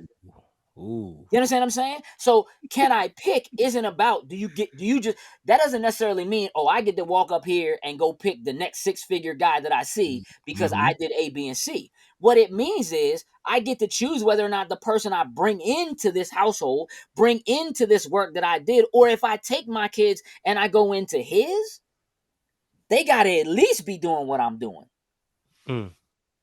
So yes, they get to pick. Just like he gets to choose whether or not he wants to walk into that situation in the first place. Hey, the world different. Right? Man. We don't even bang with boxing no more, man. So right, what we gonna do? It's different. Like, you know, the thing about it. Yeah, and I say years ago, I don't know how many years ago, before I was born, courtship and all that kind of stuff was different. You know what I mean? Yep. And so now, you know, if you look at the ratio, the amount of, especially where we live at, if you look at the ratio, the amount of women versus men, you know, they got to go. Everybody don't have a guy that's going to take care of them or whatever, you know, so they got to go figure it out on their own. Now, here's the thing. Once she's got it figured out and she's now a homeowner and she got a mortgage and she's got cars or a car and she's raising kids or whatever it is, if she's doing it on her own, why should she bring somebody in just because she has to? You know, if she brings somebody in and he can lay on the couch because she's already got her situation under control. Essentially, she's got what she wants. Especially, I know single women, you know, homeowners, and they taking trips that they holding everything down. You know what I mean? They're doing exactly what they want to do. So why are you even bringing a man into a situation like that? If you bring somebody in, it has to be to enhance that situation. Right. Years ago, if we were talking about that, I don't know how long ago, but that would be like unheard of. You know what I mean? That would be unheard of, but that's the world we live in today. You know what I mean? Because we don't watch boxing. You know what I'm saying? The world is different. You know, the world is different. The world is different. It's just different, bro. So she doesn't need a like guy Kevin Samuels to come in the house and lay on the couch while she's already got everything under control. Right. You know what I mean? To me, a person like him is speaking out of fear. Ooh. He's speaking out of fear that men like him aren't needed. Like, he wants to feel needed. You see what I'm saying? Like, even if you have everything and you can bring everything to the table, and you could bring a woman in who doesn't need, you know what I'm saying? That, like, I don't think he would want a woman who needs him in order, but it sounds to me like he wants somebody that feels like they need him, like they can't do it without him. He says that women can't deal without men. A woman can't deal without a man. Like, she's gonna eventually need him. She's not thinking about her entire life. You know, that's his platform. I mean, she's not thinking about that. But if a man is like looking for that, but they can't find it, you know, they'll be like, I'm doing all the right things. Why am I not getting the woman that I'm looking for? Because women are just more independent now. You know what I'm saying? Like, right, it's changed. It's not even, I don't even, look, I'm gonna tell you something. I don't even think there's a part of me that doesn't want to blame it on the independence of women. In a lot of ways, I blame it on women dealing with men who ain't alpha males. When I say that, I mean, and who don't listen. I had a young lady say to me, we went on a date. We went out to like the Smithsonian. We walked around, and it was a beautiful day. We had a great time, just looking, you know, whatever. And we talked. And I said to her, "What am I doing wrong?" And you know what she said? Nothing. And I said to her, "Is that the problem?" And she said, "Yes." Because she's so used to having somebody fake, lie, cheat, steal, or do something that, like, when somebody's actually genuine, really is a good person, really will open doors for you and carry your bags like they talking about and whatever, they don't know how to act. They don't know how to trust it. They don't want to set themselves up for feeling good about it and being in a good place only to turn around and have it not be that way. It would actually hurt more. They would actually rather deal with somebody who they feel like they can't trust, so that when it does go the way they expect it to go, they less hurt. So think about Spider-Man, right? Think about Spider-Man No Way Home, when Zendaya's whole joint was like, expect disappointment, so you never disappoint. You never get disappointed, right? Right? So Yeah. It's women out there who just live, like literally living that. You know what I'm saying? And like couldn't accept that somebody would be that way. You know what I'm saying, for them, and not expect them to be subservient or not. You know what I'm saying? Like that's the world we live in. It's not just, oh, they independent and they figuring it out for themselves because they have to, or because they made quote unquote a mistake and they have multiple kids with different fathers or whatever. Like life happens. You know what I'm saying? My kids don't all have the same mother. You know what I'm saying? Like life happens. Like that's Oh, a thing. but see, that doesn't matter. That doesn't matter in the high value man world. Like you can be Future and have 13 kids, you know, and I Well, mean, you know what I'm saying? Like that doesn't matter. Joe, let me ask you something. Go ahead. Without wearing my conspiracy theory hat too tight, because I think everybody who's on this show right now knows at one point there was an agenda to get us out of the house. 1970. So everybody understands that. Yeah, so, I understand it completely. Okay, so but look at how the women have rebounded, and you know what I mean. Like look at what they've done. Look at what they've been had. They actually had to do. They had to do it. What they're doing right now because they wanted us out of here. Mm-hmm. You know what I mean? So my question to you is like, don't you see that as like a natural progression versus just like, that's why I say when I talk about how the world is different, it ain't their fault. Do you know what I mean? That they wearing several hats or working multiple jobs and being a breadwinner. Somebody really did that. You know what I mean? So my question to you is like, don't you think that's like a natural progression? So I'll answer that with the fact that you've all failed me tonight. You know, you all failed to have a toxic response to a very hard question. And you know, I answered. I didn't want to answer because I answer this question a lot, and I have an overall way of thinking that kind of, I don't know, brings it all together. And because I do, you know, I did business for so long, I got into all kinds of business content. Like I did research on leadership and all these things. And in the end, marriage, relationships, it is all prevalent by a book written by James Carthy. And he wrote about the infinite game. And that's what I think relationships are. And that's why I wanted to ask the question, because this is a fight. Like, I don't know if y'all realize this or not. They fight about this question all the time. Should men be, you know, it's always something that men are doing wrong. It's always something that women are doing wrong. This is a fight that goes on all the time. But I think if we think about it in terms of the infinite game, we'll all come out on the same side of things. Example of this book, Infinite Game. There are infinite games in life and there are finite games. The example of a finite game, checkers. We know exactly how many players are in checkers. We know the rules. Everybody's agreeing to that. We know checkers, right? Like Connect Four. You know these games to be finite. There are two players. There's a winner and a loser. That's it. Infinite Game is a game in which it's like Risk. You kind of go into this game. You don't know how many players there are, because in marriage, if I'm using marriage as the example, you don't know how many players are in marriage. You don't necessarily go into marriage with the term to win marriage. Like that's not a thing. You don't win marriage, you know? So there's an infinite number of possibilities within that space. And I think that we get too many we have some infinite minded people, and then we have some finite minded people, and then we try to mesh them together. And those games are never going to play out the way we see, which is why the divorce rate is so high. Because if I'm in the infinite mindset, I'm running my resources until I run out of them. Like I don't have resources to play this game anymore. I can't. I don't know how many people are involved in it. I'm not worried about that.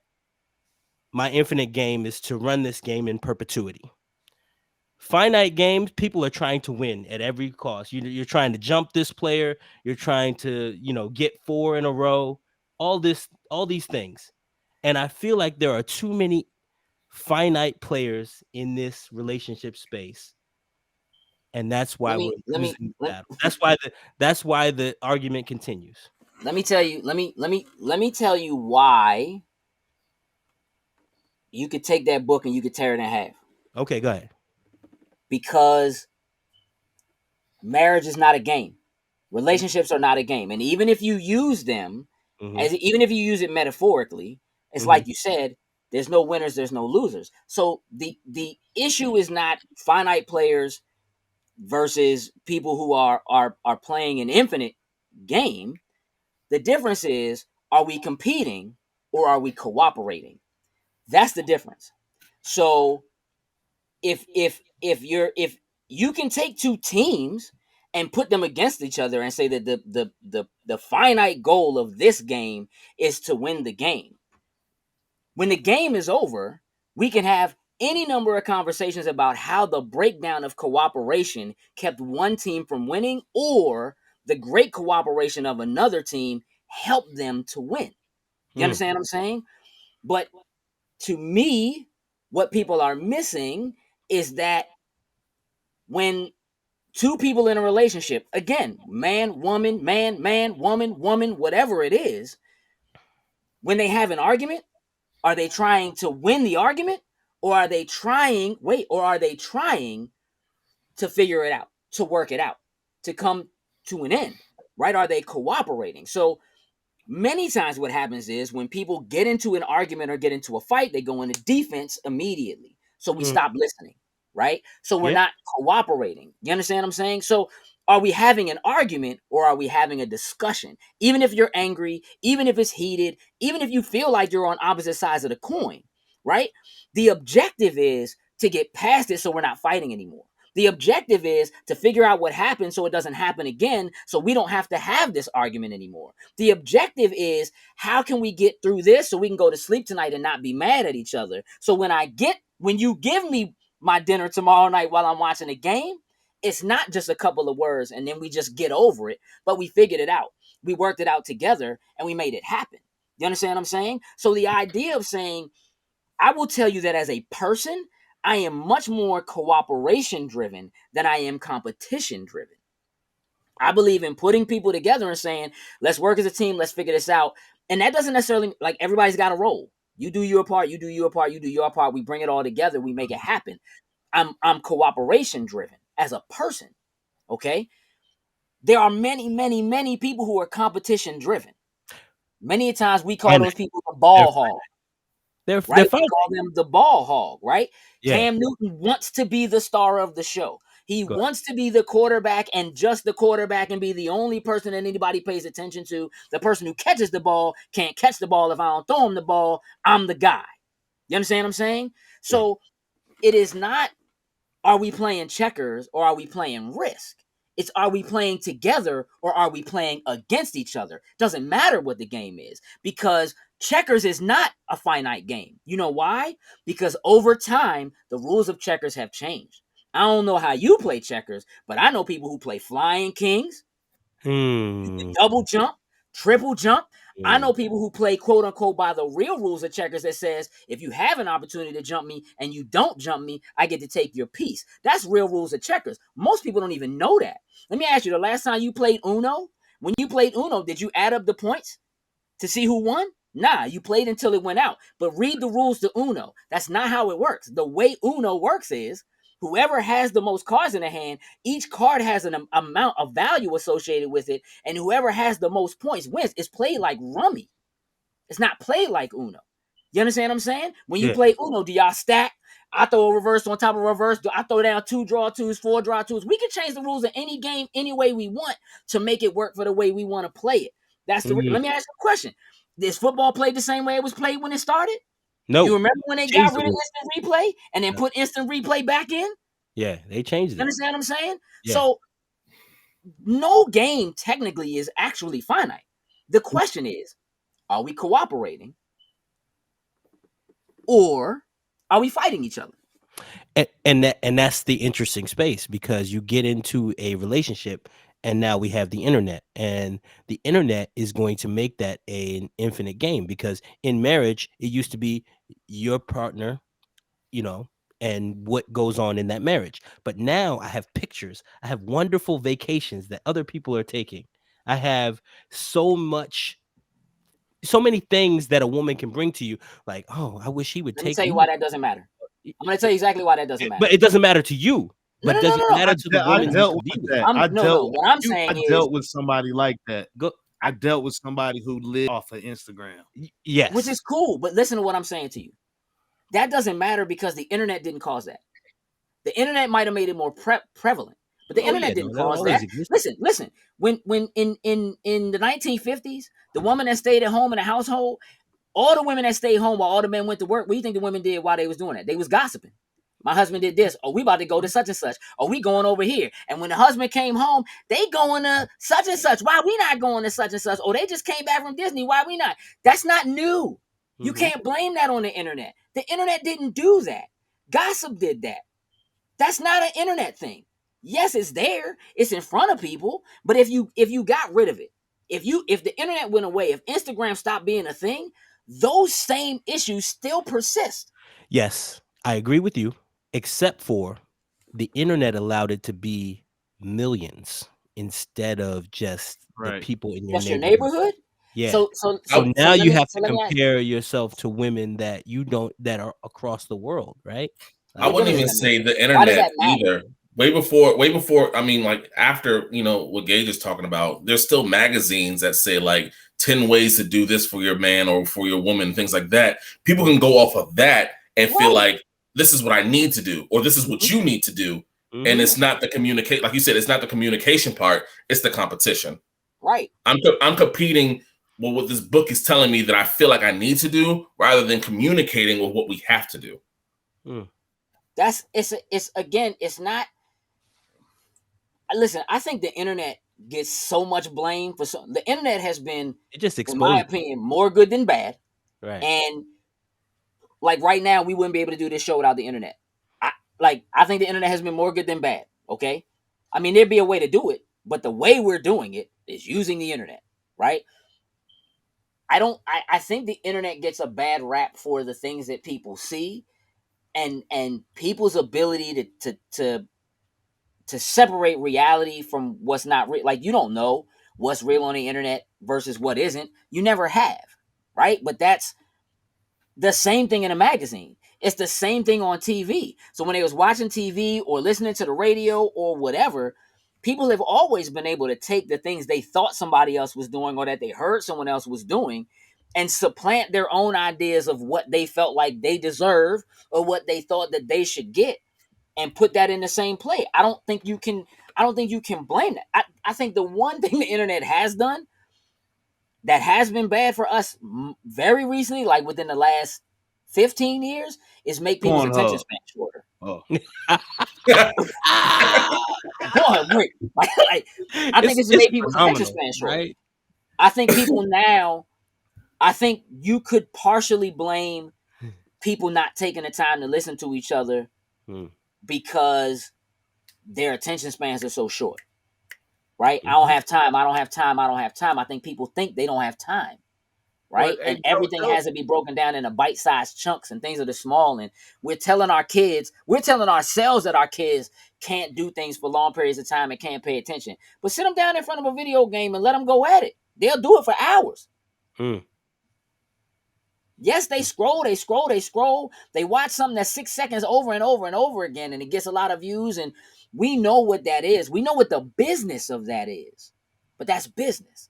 It's no different than the same way they sell makeup to women or to a mother who's at home. The way that they would say, here is the oven of your dreams, right? This is the oven you need to have because you're the stay-at-home mom, right? So we're advertising. We ain't even talking to the men.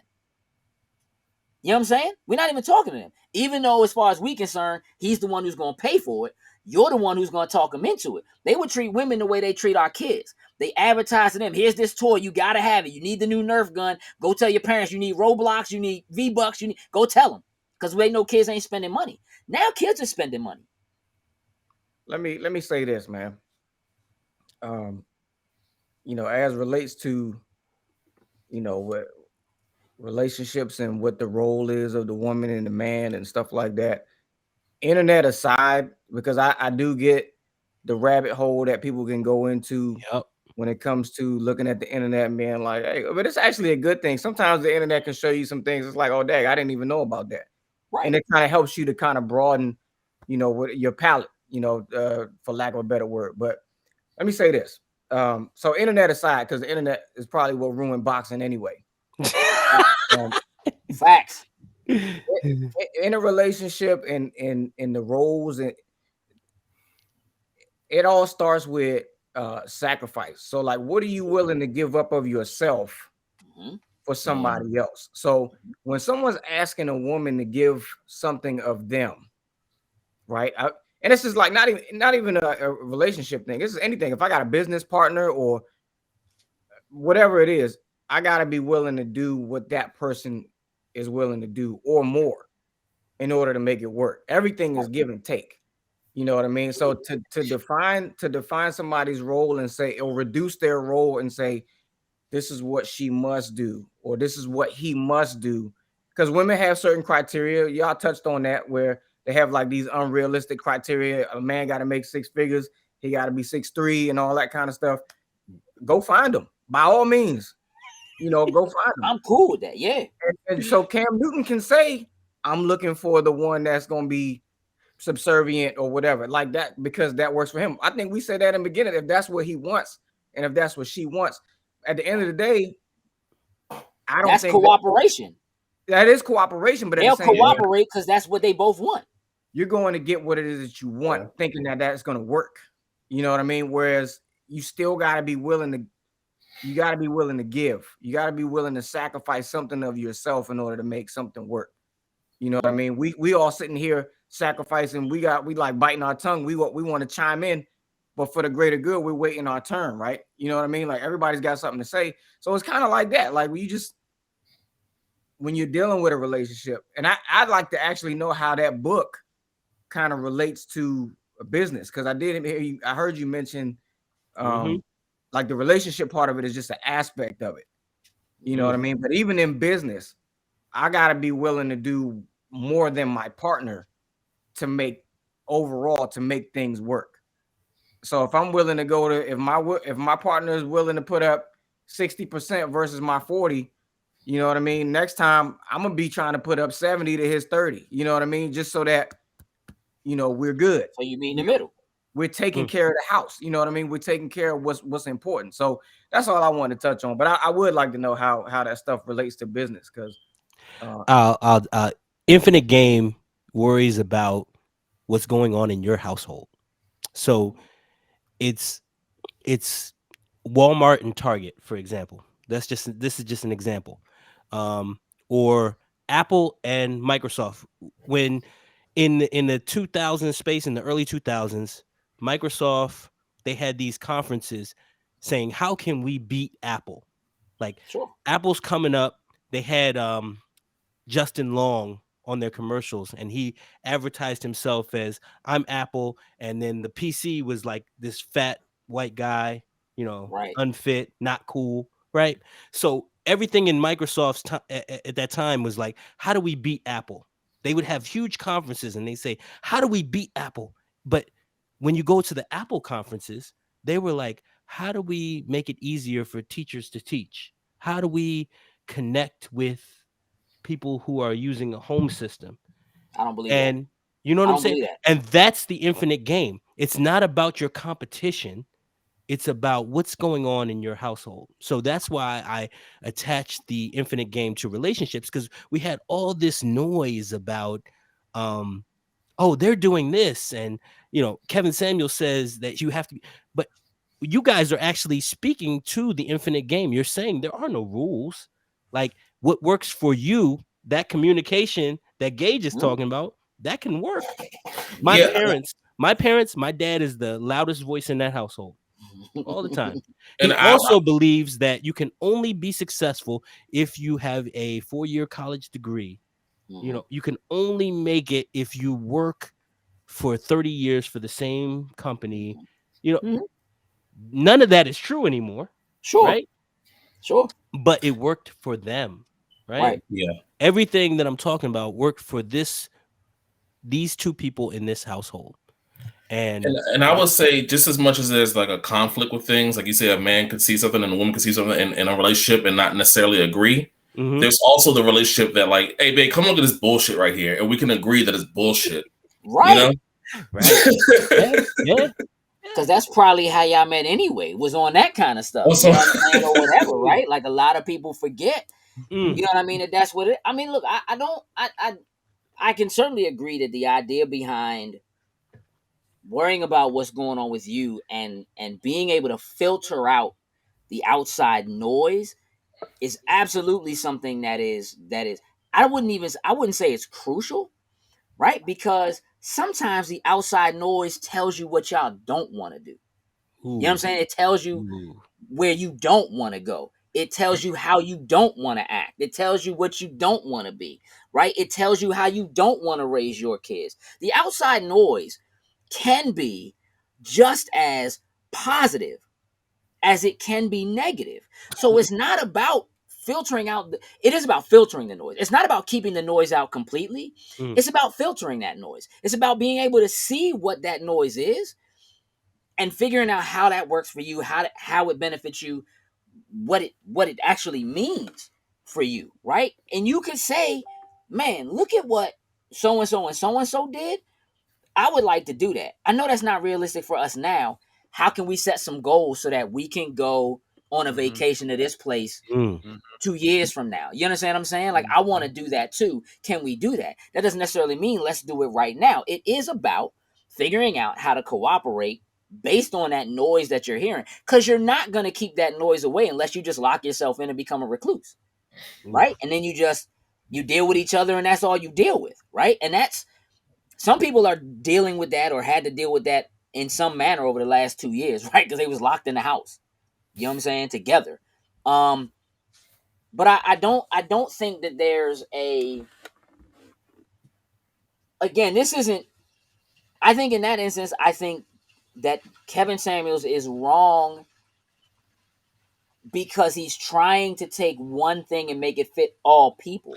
And I don't believe he's trying to do the vacuum, right? Fits all people, right? So, so is he wrong?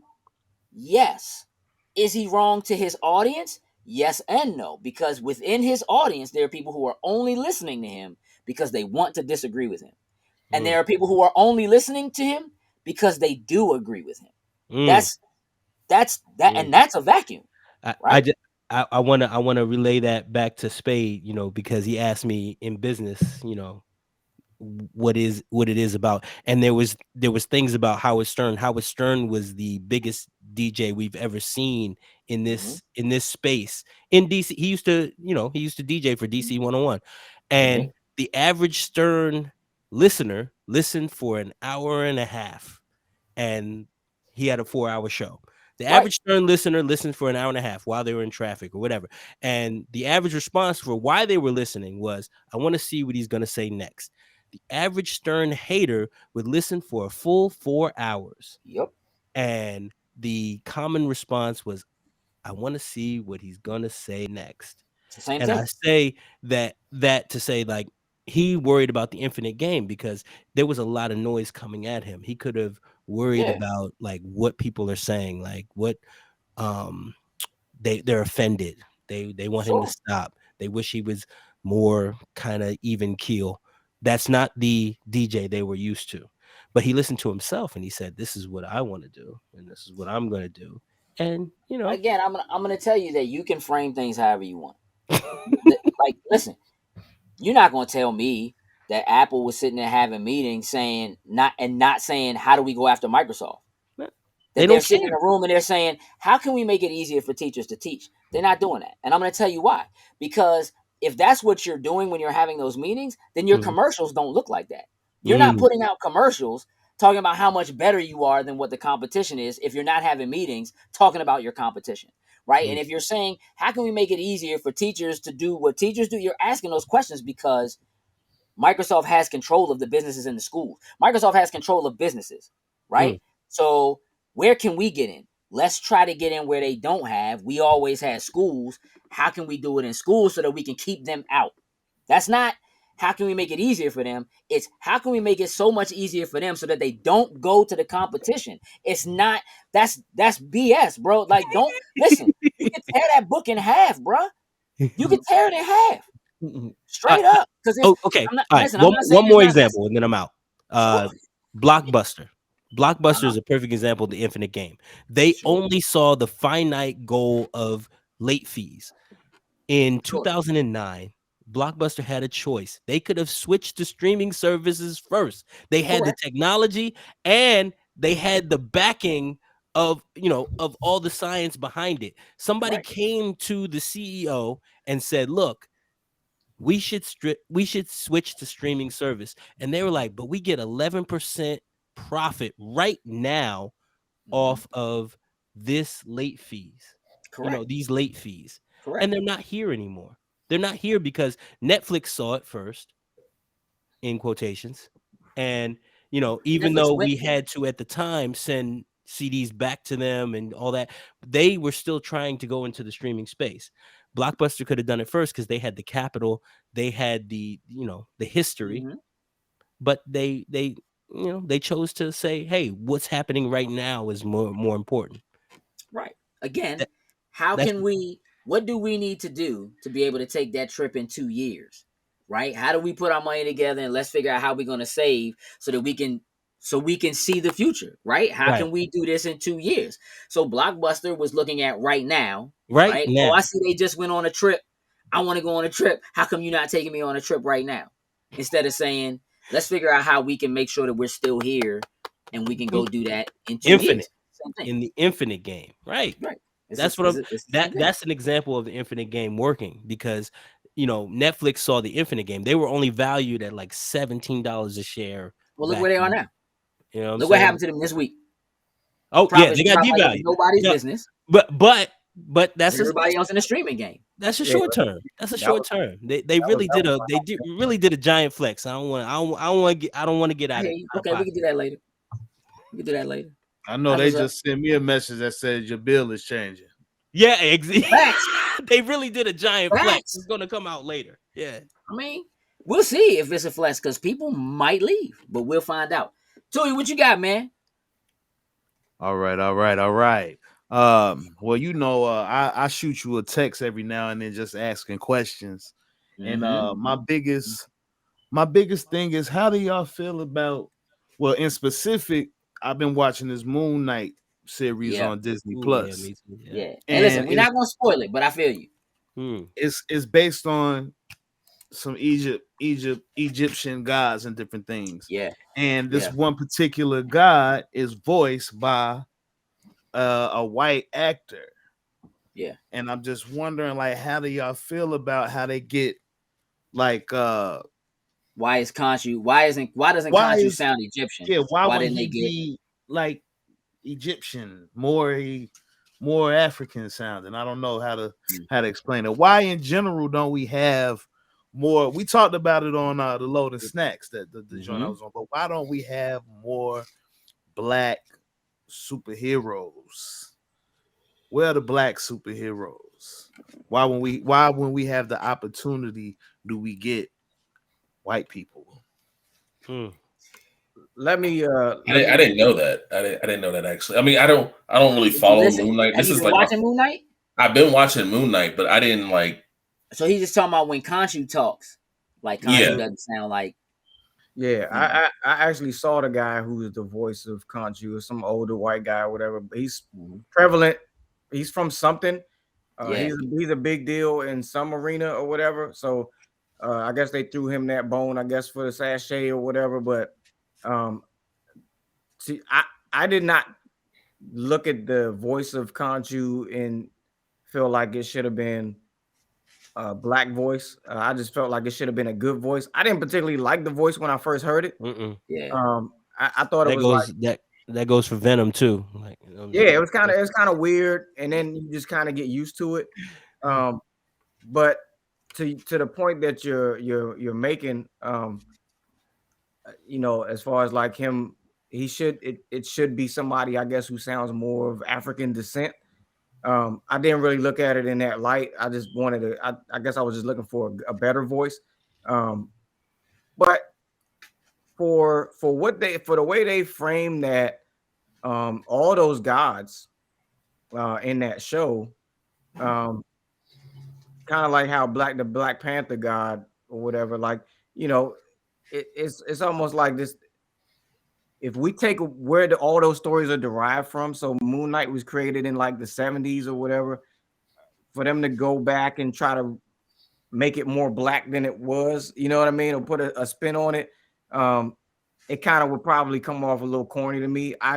There is some inclusion, like I know one of the directors, or he's directed several episodes, is actually an Egyptian He's an person. Egyptian guy. Yeah. And they are actually consulting with Egyptologists for a lot of the research that they did for the show. So I feel like they for 2022, I feel like they've done good enough to say that they tried their best. Could there be more black superheroes? Obviously, you know what I mean? Because if you look at, the large percentage of the people who are on the planet look like us. So there really should be more superheroes that look like us. And they're doing a job, but they're doing a little bit better job of inclusion. But yeah, to your point, I didn't necessarily have a problem with him not sounding Egyptian, or I don't know how he's really supposed to sound. I guess he's just supposed to sound godly. But I think they missed the mark on that too. So I didn't have a major gripe. Right. I definitely understand. And I like I said, I didn't know anything about Moon Knight. I was just, but I definitely agree, especially in the sense of I had the same argument when they did the movie about Moses with Christian Bale. Mhm. What was it? I forgot what that movie was even called, but it was the movie about Moses, pretty much, I didn't watch it. Yeah, they had Christian Bale and somebody else. Everyone in that movie wasn't Everybody was white.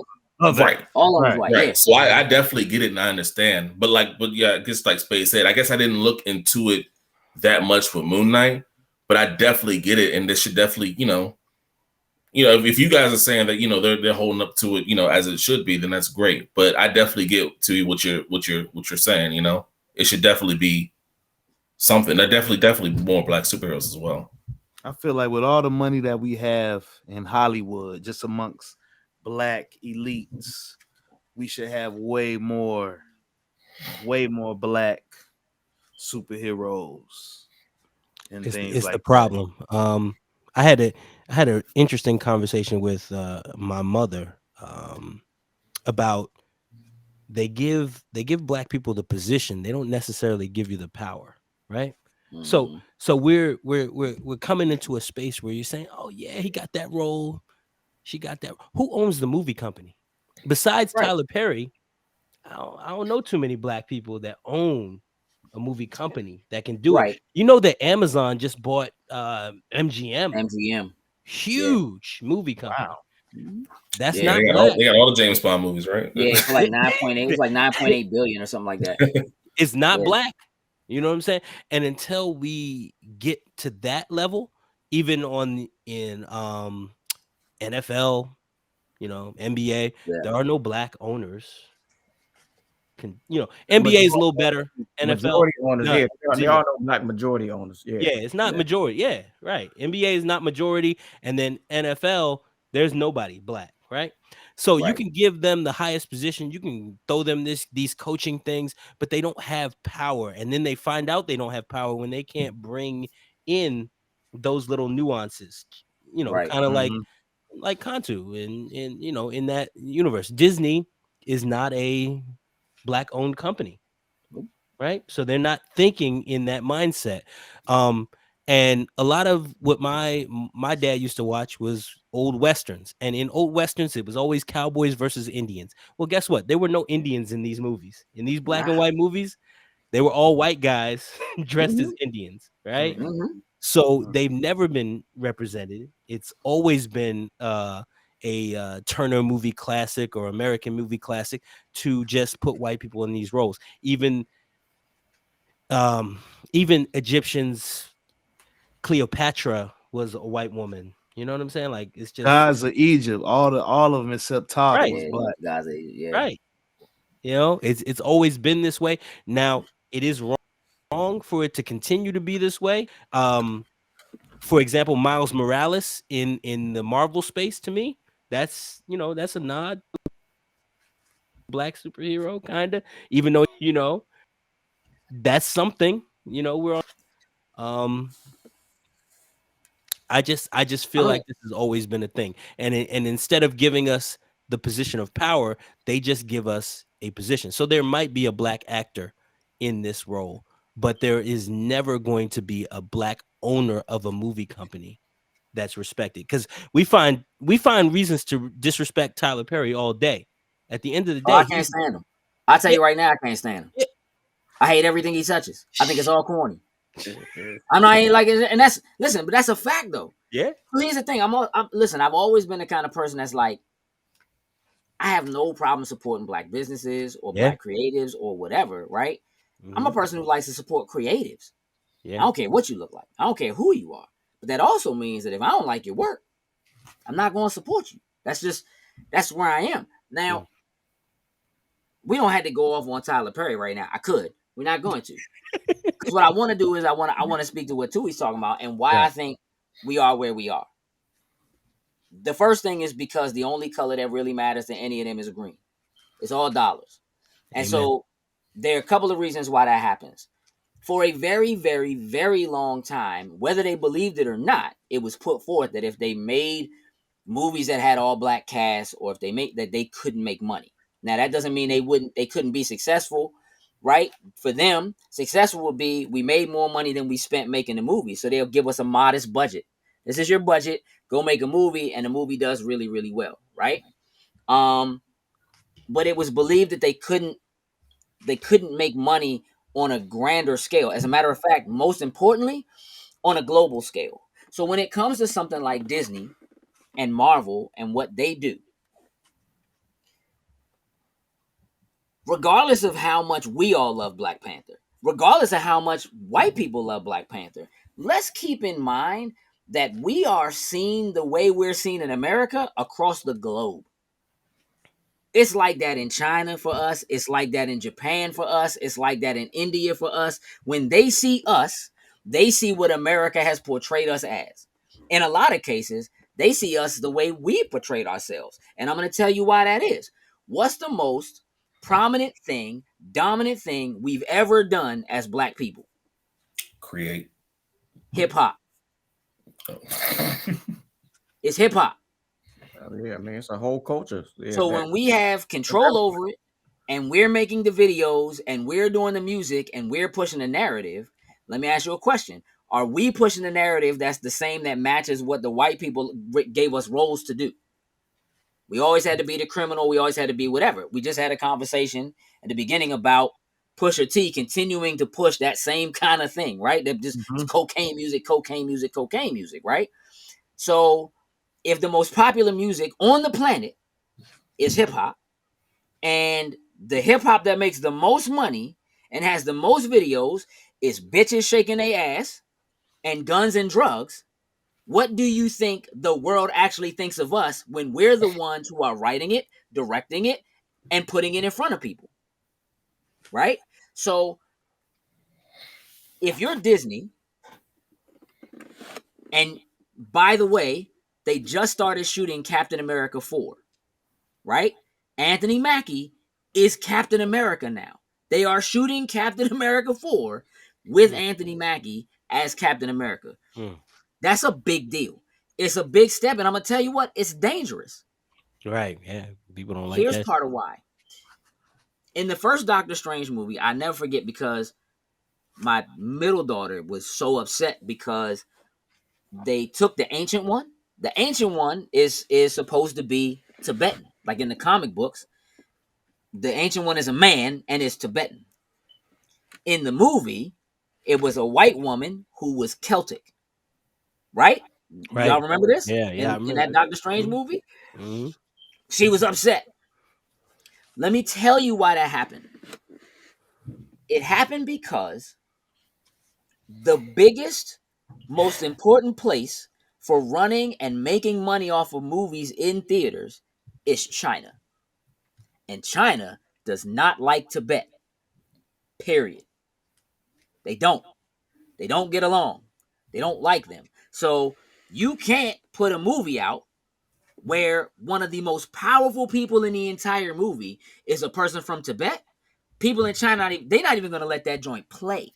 Think about what China is like, how their government is. That joint's not even getting in theaters if that's the case. Yeah, You not to understand cut what I'm you saying? off, but they actually, I just saw Saudi Arabia, they already banned Doctor Strange Correct. because America Chavez is gay. So Right. in the movie, so that you will not be able to see Like that it's not movie. happening. Yeah, you won't be able So again, you have to. So these are decisions that are being made that aren't about whether or not they like black people or not. Specifically, right? It's about whether or not we can make this movie as successfully as possible. Could they afford to take an L? Yes. Right? How do you convince them that it's worth it for them to do that? Well, the thing is, so y'all made a really good, and this is actually to JoWie and Gage. This is to all three of y'all's point. A couple weeks ago on the show, y'all were talking about how cryptocurrency is not about our generation getting involved. It's about how our kids are spending Fortnite money and 2K bucks and Robux. It's showing our kids that you can spend real money in a fake space. Sure. But it actually gets you something, you know what I mean, in the metaverse or whatever. So it's not really about, so I push back a little bit and say maybe not Marvel so much, but Disney is actually doing a good job of their inclusion, because I can't think of the last Pixar movie that was about a white protagonist. Like the Incredibles, probably. I don't. Yeah, it might have been Incredibles too, but I don't know them all. But I know Moana, Pacific Islander, Luca, Pacific Islander, and Kanto. Yeah, South American. There was another one with there was actually two Soul came out movie. Yeah. You know what I mean, there was another movie. Yeah, and Kanto was the one about the house. There was another one.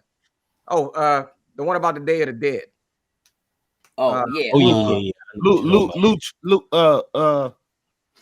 Yeah. Luca. No, not Luca. No, it was the tar, right? Yeah. Yeah. Yes. Coco. Yeah. Coco. Yeah. Coco. Right. So think about the target audience for those movies. And the last time that they saw a white protagonist, all those movies do really, really, really, really well. Yep. Right. I mean, and so still ain't no black ones though. But so it right, and it ain't really just about us. Right. So to your point, yeah, it could be more of us, but inclusion overall, I feel like they are doing a decent job, because who tells a story about a girl from Pacific Island? You know what I mean? Even though these stories aren't new, you know, they actually probably stealing these from, you know, ancient myths and stuff like the that. Lion King. Working them, you know what I mean? So it happens, but at the same time, like, you're putting it in front of, you're also putting it in front of white audiences of really little kids, and they're starting to kind of like realize, oh, well, everybody don't look like me, you know what I mean? Right. Or everybody don't talk like me, you know what I mean? So I do think that, and you have to do it that way. You got to start with the kids moving forward. Right. That's not to say that at the end of the day, you know, their bottom line is always going to have to be green. You know what I mean? So they're gonna do what works. If you even look at the timing of a movie like Black Panther, they did it. They put out Black History Month. Yeah, and it was in 2018. So it's fair to say that they shot that movie in 2017 while Colin Kaepernick is kneeling because you know black people are being. So they're like, hey, let's come out with the all black movie, and you feel that pride in the movie. You know, seeing an all black cast in a Marvel movie. Yeah. And you go to see it, and it makes I think it's like $1.4 billion. You know, right? But well, let's also look at when and where they introed Black Panther. They did it in a Captain America movie. They did. Went ape. Like they went ape because my man was cooking all of them, like running dudes down on a motorcycle, like was cooking. You know what I'm saying? And then like you introduce a place that is more technologically advanced and is more, you know what I mean? Like all that kind of stuff. Like that's but that world has existed within Marvel comic books for decades. Right? Just not in front of the global stage, right? Like, and that's not to say that those books don't have global appeal in, you know what I'm saying, in some manner. But I think, do I think Conchu's voice being more British than anything else could be considered a mistake? Yeah, but I also think that if why can't I think his name? If the dude who played Finn in the last couple Star Wars movies, right? Or if Idris Elba was voicing Conchu, you would only know he was black because you already know who Idris Elba is. You understand what I'm saying? First of all, They could have put a black person in that role who was British. You know what I'm saying? It sounded British, and it would be like, he don't sound Egyptian, or he don't sound like, you know, whatever, right? So it's just it's funny because a lot of those things, they tweak a lot of that kind of stuff when it releases overseas. They take stuff out, put stuff in, change a word, you know, here and there or whatever, and do things slightly differently so that they can sell according to just even the rules in another place. Again, like what you're talking about with America Chavez, or, you know, something like that. Like, Disney waited so long to push back about the, like, don't say gay bill, right? And now it's like, well, then as a state, we just gonna rewrite the rules, and y'all don't even get to be y'all own. Like, it matters. It matters in ways that are more than just monetary, and, oh, we want black people to patronize our stuff, and we want to add more inclusion and diversity. I think that those walls being broken down and them being able to do that stuff, there are certain ways it has to be done that I just think in a lot of ways we're not privy to. Like, you know what I mean? Like, you wouldn't necessarily get the inside baseball version of, you know, why a movie was shot a certain way, or why something didn't, you know, get done the way it was done. I'll give you an example. There's a very popular video game company that is they actually re-releasing one of the biggest games of the last couple years, and they announced a week or two ago, that there was a separate company called Saber Interactive that was handling the porting it up and making it, like, so there would be a next gen game, taking an old game and making it new. They announced like a week ago that they were going to pull it from that studio, and that they were just doing everything in house. And the way they worded it and said it in front of people was like, we really feel like, you know, we love it, and we really want to take control of it ourselves and put it out ourselves. Which for some people was, oh, they must have messed it up. You know what I'm saying? They must have just took it from them because whatever. When the reality of it is that Saber Interactive, most of their people who work, their studio is based in Russia. And so with all of what's going on with Russia and Ukraine, they probably couldn't do it. They probably couldn't get it done, or they needed to pull it from there for reasons that were more political. But they're not going to say that when they make the Twitter post and put out a blog post and tell you, oh, we're bringing it back home and we're going to do it in house, right? We're so a lot of times, man, like it more often than not, the baker doesn't tell you how they make the pie. You might know the ingredients, but you don't generally get to go back in the kitchen and watch them do it, right? It's just not how it works. So, I think we are within our rights to feel shunned or left out or be disappointed when it seems like it's an ace in a hole. It's an Egyptian god. Just get somebody, and the director's Egyptian and the showrunner's Egyptian. Why wouldn't you put an Egyptian person in that place? And I think it's easy for us to feel that way, and I don't think we wrong for feeling that way. I just think a lot of times the stuff that happens behind the scenes that controls that is a lot of stuff that we're not privy to. I think a lot of people are upset and speak about it and talk about it on Twitter, and they, you know, but you don't see the whole picture. You know what I'm saying? And so, I think we're getting there. I think it's coming. Like this next Miles Morales movie is already two parts.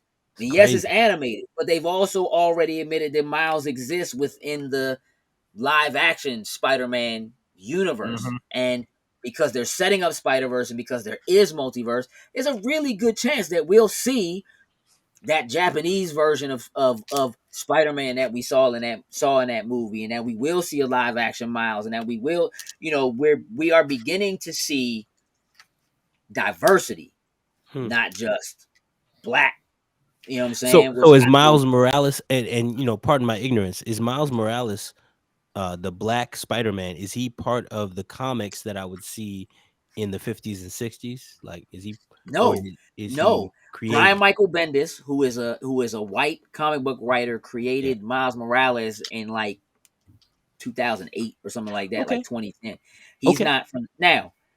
There are characters like Black Panther who have been around, you know what I'm saying, for decades. Right. There's DC right now has a huge thing going on called the Milestone Initiative, which is Milestone Comics was a black-owned comic book company that was more or less bought out by DC eventually. Brother Man Comics and stuff like that, right? They created characters like Icon, Rocket. Here's the other reason why those things probably don't get put in front of us very often. A character like Icon, he's essentially a black alien. He's literally like a black Superman, kind of like a Steel, or you know what I'm saying, whatever.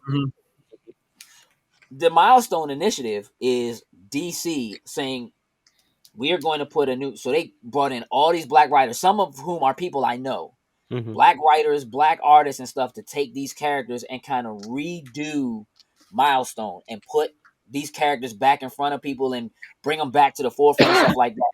It's kind of a really big deal. But like if you take a character like Icon, who is basically a black Superman, if you make a movie about him, people will go, they just copying Superman. You understand what I'm saying? Like, so if you put it out there, it probably doesn't do well because most people, including a lot of us, who are not familiar with the fact that this character comes from like the late 80s, early 90s, and has been around for multiple decades and has existed for multiple decades and has played when Milestone basically got swallowed up by DC and they brought those characters in. We've seen those characters in Young Justice. They've been in Justice League Unlimited. Like, they've been in shows and stuff like that DC has done. But they haven't been dominant. They haven't been prominent. And so now they're trying to again carve that space out, but they also want to make sure they bring in people who will do it honestly, who come from backgrounds that are like ours. And it is about, you get somebody like Ryan Coogler to do Black Panther. You know what I mean? Instead of having, look, years ago they would have done a Black Panther, man, and it would have been like Spielberg's doing it. You know what I'm saying? Or something like that. You give Ryan Coogler just like this kid from Crenshaw who got an eye, man, like who just like, that's dope, right? That they do that they put that kind of money behind it, that he gets the same kind of budget that the Russo brothers get.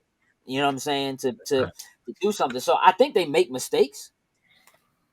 But man, I think there's a lot happening right now that is opening the door in ways that for our younger kids, like my kids are old, it ain't even gonna matter for them now. For their kids, you know what I'm saying? Like, it might be more normal. Like, we're in the process of normalizing it. Does that make sense? Yeah. They need to bring back Media Man. Where's Robert Townsend? Hey, we need Media Man. So Tui, I do want to shake the pot a little bit because you have a valid point, right? But I wanna like expand on it and then get you to make an uncomfortable, because a lot of the superhero space is taken up by black and white. That argument that we just had with the fact that I haven't, my dad was watching Cowboys and Indians. They weren't Indians. They've never been Egyptians, really, in Hollywood. Now, in 2022, they're debating on whether to have a gay superhero. So I want to know. They already got one. What's his which name? one? I think it's a DC It's a DC character. There's several. Superboy is gay. Iceman is gay. Iceman became gay a couple years ago. Iceman is gay. Iceman. Yeah. That's new to me. That's rough. I'll tell you. Is there a movie? But is there a movie in the works? Like, would you Robin? Ain't Robin gay? Robin is somebody is gay? Well, yes.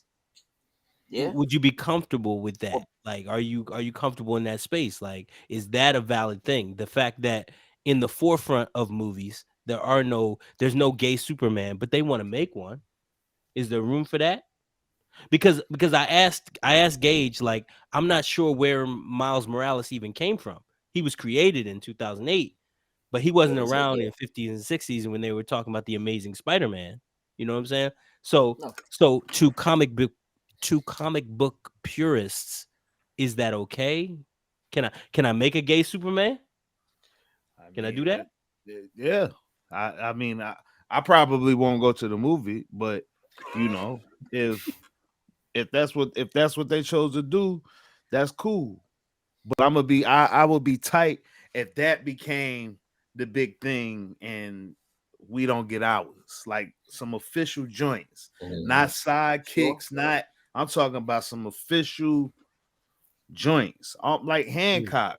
Hancock was, even though he was a drunk, you know what I'm saying? Sure. He had issues. That was Hancock was pretty dope. You know what I'm Yeah. saying? Yeah, I subscribe. You know that Charlemagne, so Charlemagne the God apparently just inked like some sort of situation with somebody, and he's now in the black superhero space. I know he's got like a character. I think he's called Dark something, but it's a black dude. He's got like PTSD. He's got some issues or whatever, but Yeah. like real life issues. I'm not sure what his powers are, but apparently Charlemagne has got some things in the works now. So to your point, Tui, about when we get our people in these positions or whatever, why don't they do anything? People are trying, you know what I mean? I think that's a really tough thing to tackle when you're Charlemagne, though. Yes. Because yeah, you don't have the power that a Tyler Perry has. You know what I mean? You don't have the power that, like if Denzel teamed up with Charlemagne and then they got somebody else, and then we all kind of got together and worked on something where we knew we could solidify a major budget, that's kind of like probably what we would need to be doing. But I know for a fact that there's got to be a lot more stuff coming down the pipe, but it ain't gonna be for us. It's gonna be for generations after us to be Spade, fully included. Spade, is The Rock black? Black Adam is coming out this year. Is that a black superhero? Can we call that a black superhero right there? I Black Adam? mean, the Rock is mixed. Like he's black. Yeah, I I mean, think Black? he's black and like Samoan. You know what I mean? yeah, So if okay. we're gonna call Barack Obama black, we gotta call The Rock black. Okay, I agree. I just want to be clear. Fact. Yeah. That's a fact. And again, traditionally, right? Like in the comic books, like technically, Yeah. Black Adam's not black. You know what I mean? But look, the DC like everywhere is fictional. You know what I'm saying? Like Metropolis and Gotham City and whatever. So like he comes from essentially like a fake Egypt, like you know what I'm saying? Like I guess you would consider him like Egyptian. You know what I mean? In some manner. Look, I think that there's a lot of space. I think there's a lot of space for diversity to exist in mainstream media, and I think that we're beginning to see that hit. I think it's so early, right? That um again, we might not actually live to see it Yeah, it ain't for us. realistically. It ain't for Right. us. Right. Like it's one of those things that like it's just because the door opens some, like the door is cracked, don't mean you can just kick that joint down and all of a sudden it's just gonna be like the floodgates. You know what I'm saying? Black people everywhere. Like it's just not how it works. Because there's still a lot of red tape and a lot of rhetoric that has to come down behind the scenes. You know what I'm saying? That is like, I mean, look, to be in a place where somebody can actually say something like Will Smith set us back. You know what I'm saying? By what happened at the Oscars. If you're in a position to set us back, you can only be set back because you wasn't there. Like we're not there. You know what I'm saying? So I think that I think it'll come. I think here's what I'll tell you, Tui. I think you're likely to see a lot more mistakes like what you brought up over the next decade. But I think you actually might see them get it right more than they mess it up. As we there was a time when there was just no way you were ever gonna know that the reason why they changed the ancient one to a Celtic woman, it was like, well, let's at least make it a woman. You know what I'm saying? Like, why they changed the ancient one to a Celtic woman is because China has finally decided to start letting American movies in China. Like, they didn't allow American movies in China. Like, it was a big deal. And it was like, all right, well, this is going to be one of the first joints we do. Like, Captain America, here that movie is called Captain America, the First Avenger. Outside of this country, in most places, it's just called the First Avenger. They don't touch that Captain America piece. You know what I'm saying? So it's a lot of things like that get changed because there's a need to tweak it for the audience is supposed to. Look, again, music being a thing for us, I listen to Bruno Mars, and if I hear Bruno Mars on the pop station, it's way less bassy than it is on the hip hop station. Same song, but they tweak it. They do. It's a different edit. The version that goes to the black radio stations, the urban radio stations of the exact same song is different. It's mixed differently than the version that goes to the quote unquote pop stations, the white station. I'll say this though, as our influence, our grip on what is cool, what is pop, what is popular, to us it's just hip hop, right? Sure. The way that it has kind of infiltrated into everything, our inclusion is inevitable. One way or another, our inclusion, whether it's the background music, whether it's this, we get the soundtracks and stuff like that, like our inclusion is inevitable just because everybody has adopted our culture and our sound. You know what I mean? So we'll get our inclusion anyway. In some manner. I'm gonna step off for a second. I gotta find a charger for this laptop. Go do it. Yeah. Hey, Tui, is there any final word, anything else you want to say about it before I jump out there and throw my topic out there? Nah. That was. I'm hoping that I see it. I'm hoping that I see it sooner than later, man.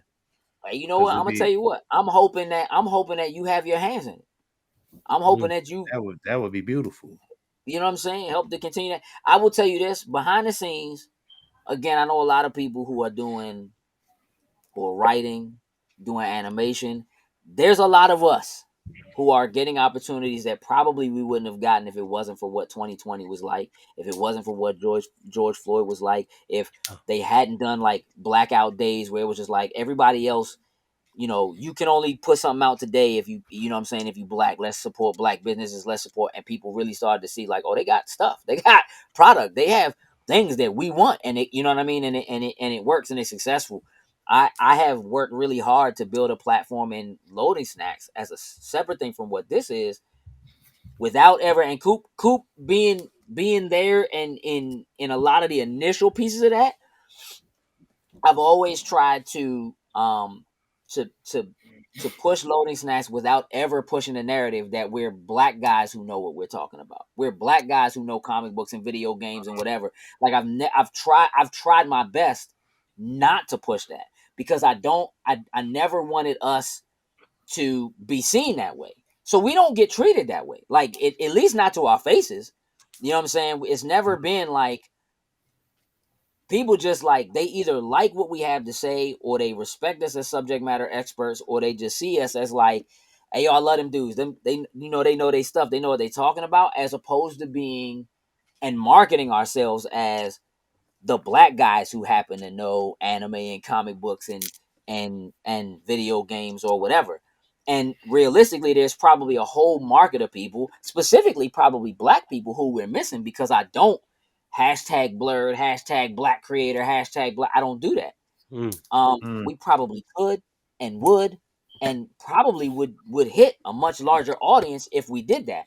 I didn't want to pigeonhole us into that space because I'm trying to help make it so that you don't see color. You Right. just hear content. You just see people talking about the same thing you love and enjoying it instead of it being like, oh, I mean, okay, I guess because they are. Yeah, I mean, I guess they do know. You know what I mean? Like, I never wanted it to be that way. Probably made a mistake, realistically, but that's kind of part of what it is. I might have to cut out, guys. That's cool. You listen, Yeah. you about to miss the best part. But that's fine. Listen, Coop, I appreciate you joining us and hanging out with us for a little while. No, I appreciate all of you. Appreciate all of you. You know what I mean? Listen, you guys make sure you go follow Coop's Concessions. Again, his information will be in the description. So follow Coop's Concessions. Y'all look out for him to come back around. Coop, man. Have a wonderful Thank you, evening. guys. All right, bro. Yeah. All right. So check this out. This is not for you, Coop. Get out.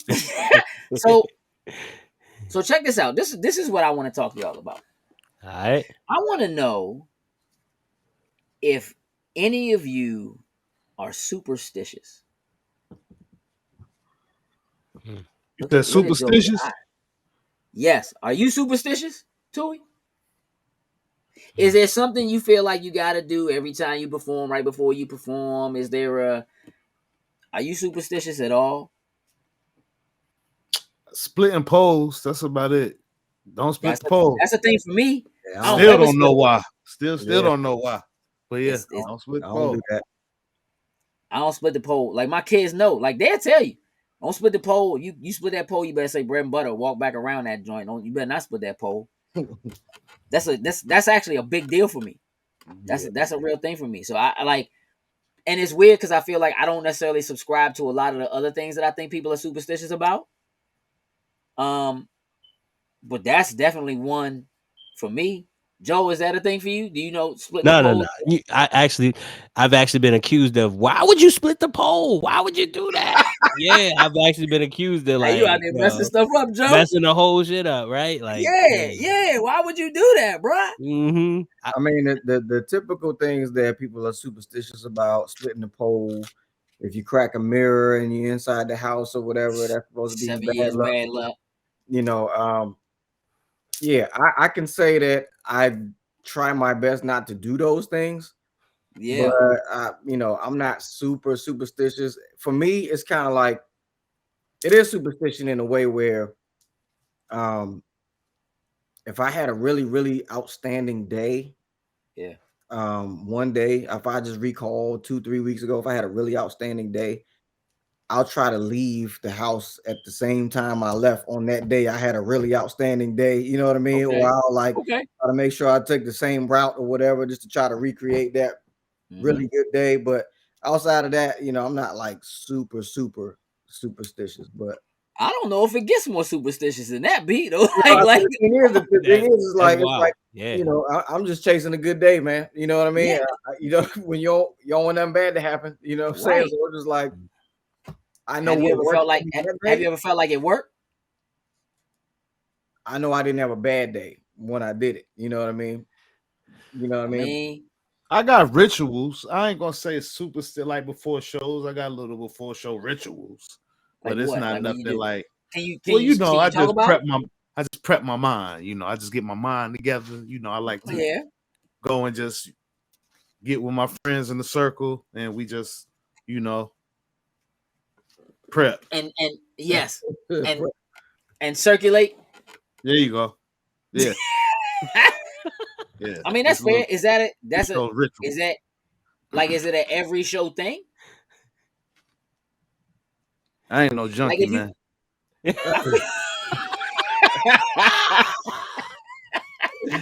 I mean, like, if you don't do it before a show, I mean, I'm cool. No, it ain't like that. Okay. It's not like, oh God, nah, it ain't like that. Nah. Okay. Is it just calm you? Is it just like? Yeah, I'm gonna be honest. Every show that I've done, and every show that I'm probably gonna do, I'm nervous. Every show. Sure. Every show. I feel that. 100%. Every show. People I be like, feel "Why like you I'll nervous?" be I'm honest with you. nervous every I show. feel if you told me you never get nervous doing it, I would think you didn't love it. Like I, Guess I'm I nervous honestly, every I show. honestly guess what? believe. Just a brief thing about nervousness. Yeah, The athletes that always tell you they're excited, like when they get interviewed and they say, "Hey, I'm excited," that's right. actually nerves, right? Oh yeah, Nerves help us do the highest performance of our careers. Like I agree. that's what brings you through. The fact you're nervous, that's your body's response to, putting out that high output. So Let me go yeah. out here and perform, right? Like, but I also Mhm. think it's like I think part of that is mentally you want to do well. Like it's not necessarily nervous that you're not gonna go out there like you're gonna forget the words or you nervous that Mhm. you're gonna.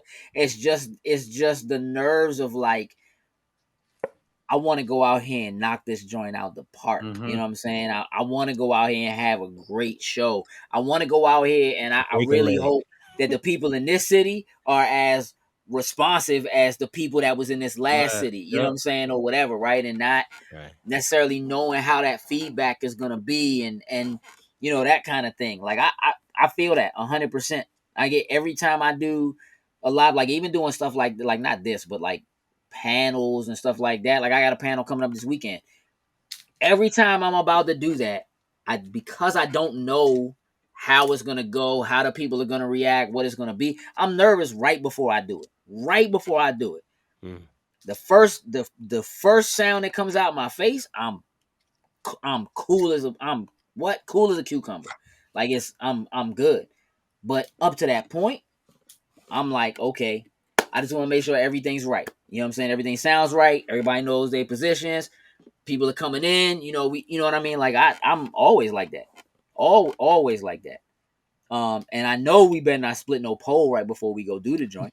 Right. 100%. I probably 100%. I probably got the most trivial superstition, and it comes from again my dad.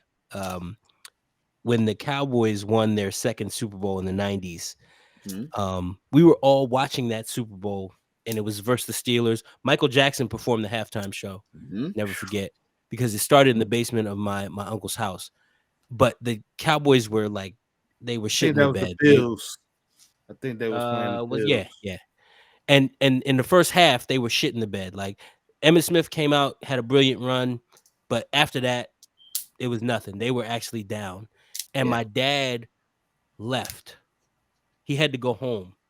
And because he went home and shifted his kind of physical space, I somehow associated that with the Cowboys' victory.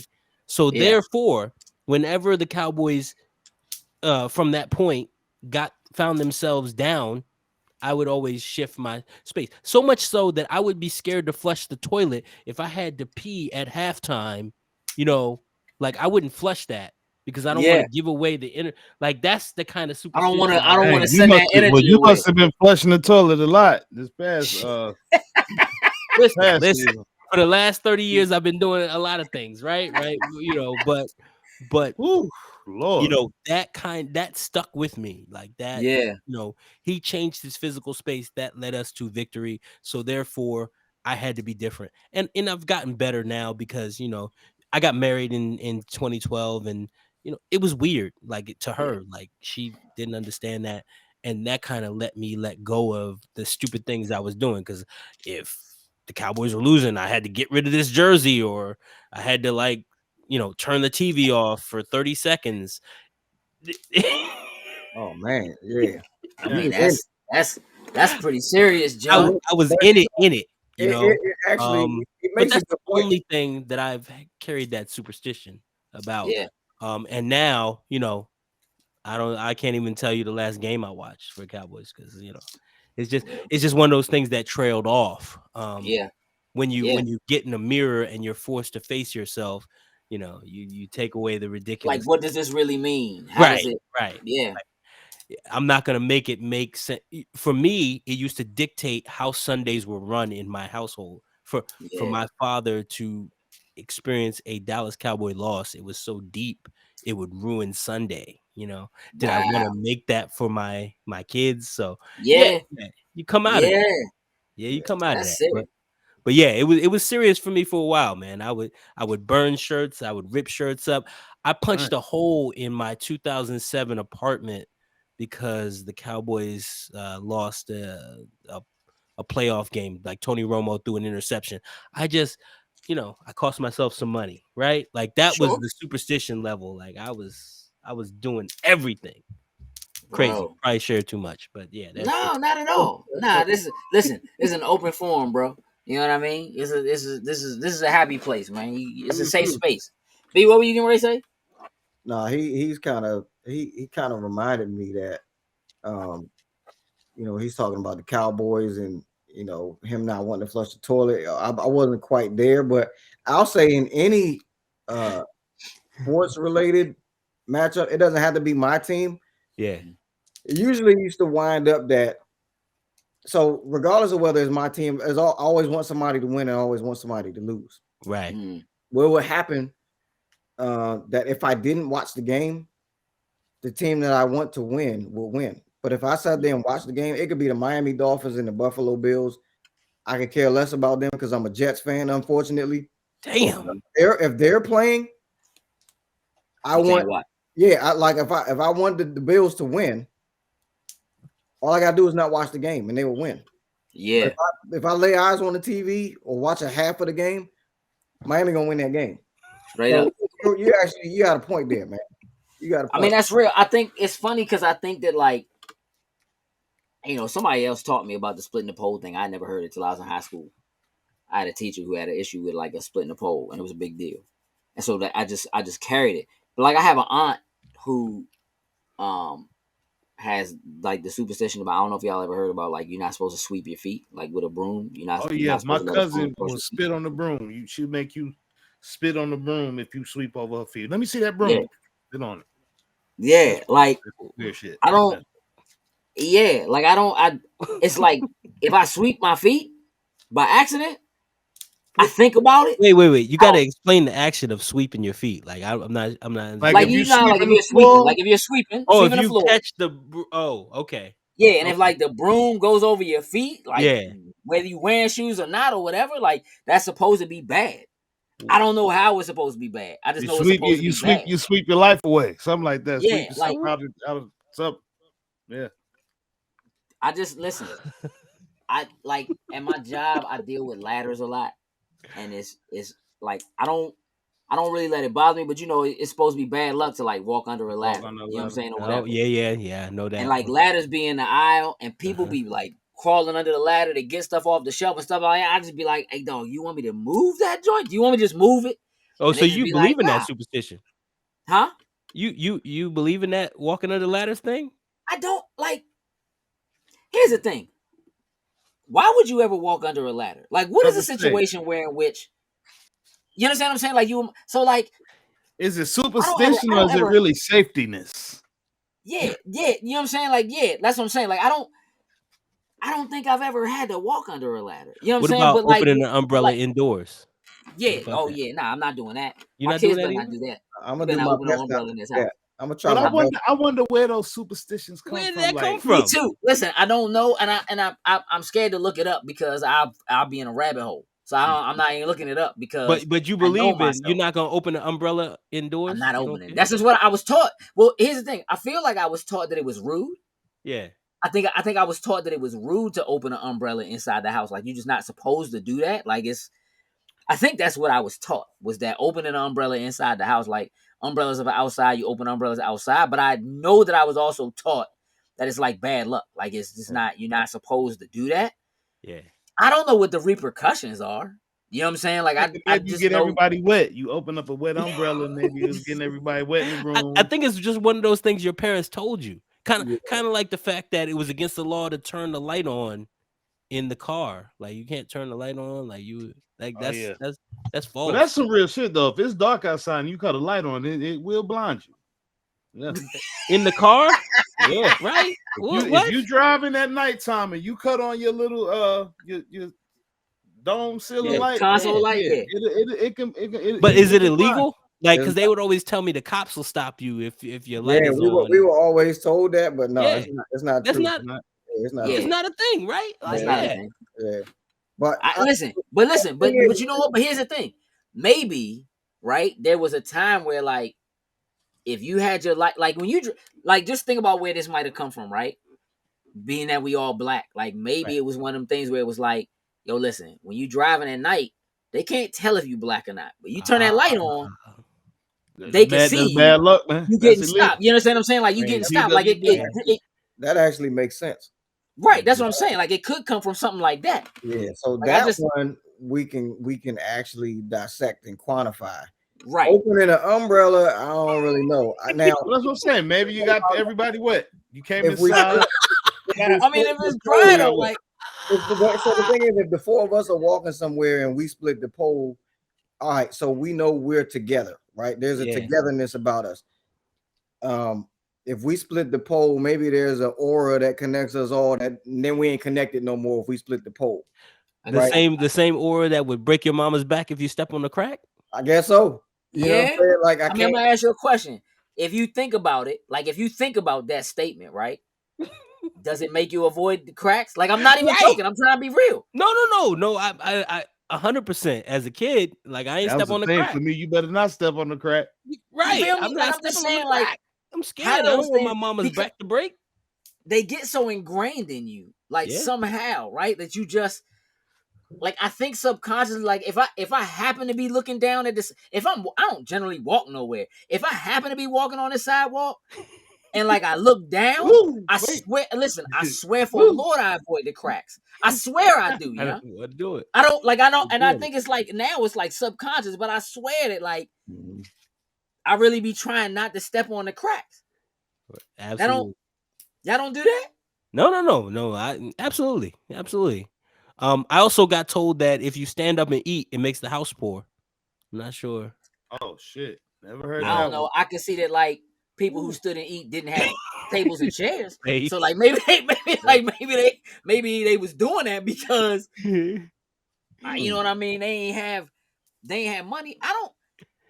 You know, it's certain things that just was always, like, some of that stuff is stuff that came from cartoons. Like, for me, I know that I learned about, like, you're not supposed to walk under a ladder. I know that came from cartoons. I know that, like, having a black cat cross your path is supposed to be black. It's supposed to be bad luck. Even in the Matrix, but like, it's like, but I know people who own a black cat. Like, you can't not have a black cat cross your path if you own one. I feel like it's supposed to be like a stray joint. Like, if there's a stray black cat walk in front of you, you doomed, Slim. Like, it's over. Like, you doomed, bro. I've definitely broken a lot of mirrors in my life, and I've never had 7 years of bad luck. So that you know of, like, far as you know, your life could have been way better. Like, maybe the Cowboys would have won like seven straight Super Bowls. Maybe that's the part of life that they were talking about. I don't know, but you know, I've definitely done the mirror breaking thing. And it's never. What about Candyman? Candyman. Oh, listen, I tell you what, I'm not saying that joint. Me neither. Bloody Mary? I walked in the bathroom one day. I was like, I think I'm gonna try it. And I said, nah, I ain't. I got nervous. No, I haven't seen one in quite a while. But the thing about, you're supposed to make a wish when you see a shooting star or whatever. Oh yeah. You know, that was a thing. I don't really. Or like, if you see like a dandelion floating or whatever, like, you supposed to catch a joint, make a wish, or like, if you like eyelash or whatever, you get. Yeah. You supposed to, y'all ain't never, like, even with y'all kids, y'all ain't never have your kids, like, throw a penny or whatever in like a water fountain or whatever and make a wish. Like, I think that's a superstition, right? Isn't that like a? I guess so. Yeah. That would be like throwing salt over your shoulder or something. Like, isn't that supposed to be something? Like, I mean, that's. I learned that on Dumb. I learned that on Dumb and Dumber. Yeah, but I can't remember why he did it. Why did he? Why you throw salt over your shoulder? He spilled the salt on the table, so he's like, you got to throw it over your shoulder because you spilled the salt. Yeah, but I don't think that's how that worked. Like, I think he was dumb. Like, I don't think he actually supposed to do it. The whole salt container and toss it. Yeah. And he hit Seabass. Yeah. Kick his ass, Seabass. Yeah. Kick his ass, Seabass. Yeah, I don't know where it comes from. I just know that, like, again, I think a lot of it came from, like, cartoons. Like, I thought the other day about certain songs that I know. Yeah. That I know I only know because of cartoons. Hello, my baby. Hello, my darling. Like, I know them joints because they just, I watch Looney Tunes, and so I'm like, Mm. there was definitely things that was happening in those cartoons, like somebody walking under a ladder. I don't know, like a bucket of paint spills on them, or they slip and they fall, or they fall in a manhole or something like that. You know Or what I mean, or struck by whatever. Like, lightning with an open umbrella. see, yeah, oh yeah, like you just can't. Like it's just stuff like that. Like I don't. And it's weird because I feel like people will ask you, like, "Oh, you superstitious?" But I feel like everybody subscribes to it in some manner. Mm. In some way, I feel like it's people who like it's something about the way they start their day or having a routine where they just feel like if they don't do this thing, if they didn't go to sleep at a certain time, if they didn't have, I don't know, a certain drink or whatever before they, whatever, that they just feel like their day is ruined, or like they, Mm. you know what I'm saying? Morning Like I just, prayer is a morning prayer superstition. I Nah, mean, yeah, well, sure, yes, so, but some things are just traditional. You know what I mean? Mm. right. So But like, yeah, because the idea of not doing something that is just part of tradition, it isn't like, oh, something bad's gonna happen to you if you don't do that. It's just you were supposed to do it and you didn't. You know what I'm saying, or whatever. Or that's just what I do in the morning. You know what I mean? It isn't necessarily the same thing as like, hey, dog, don't split that. And I'll be real with you. I be feeling weird when I'm out with people who like even if I've known them for a long time and we happen to walk somewhere and like a pole comes up and I just be trying to, like, without saying nothing, I just Trying to walk on line up, whatever yeah. side they walk Yeah. on. I don't Uh-huh. like I don't say nothing.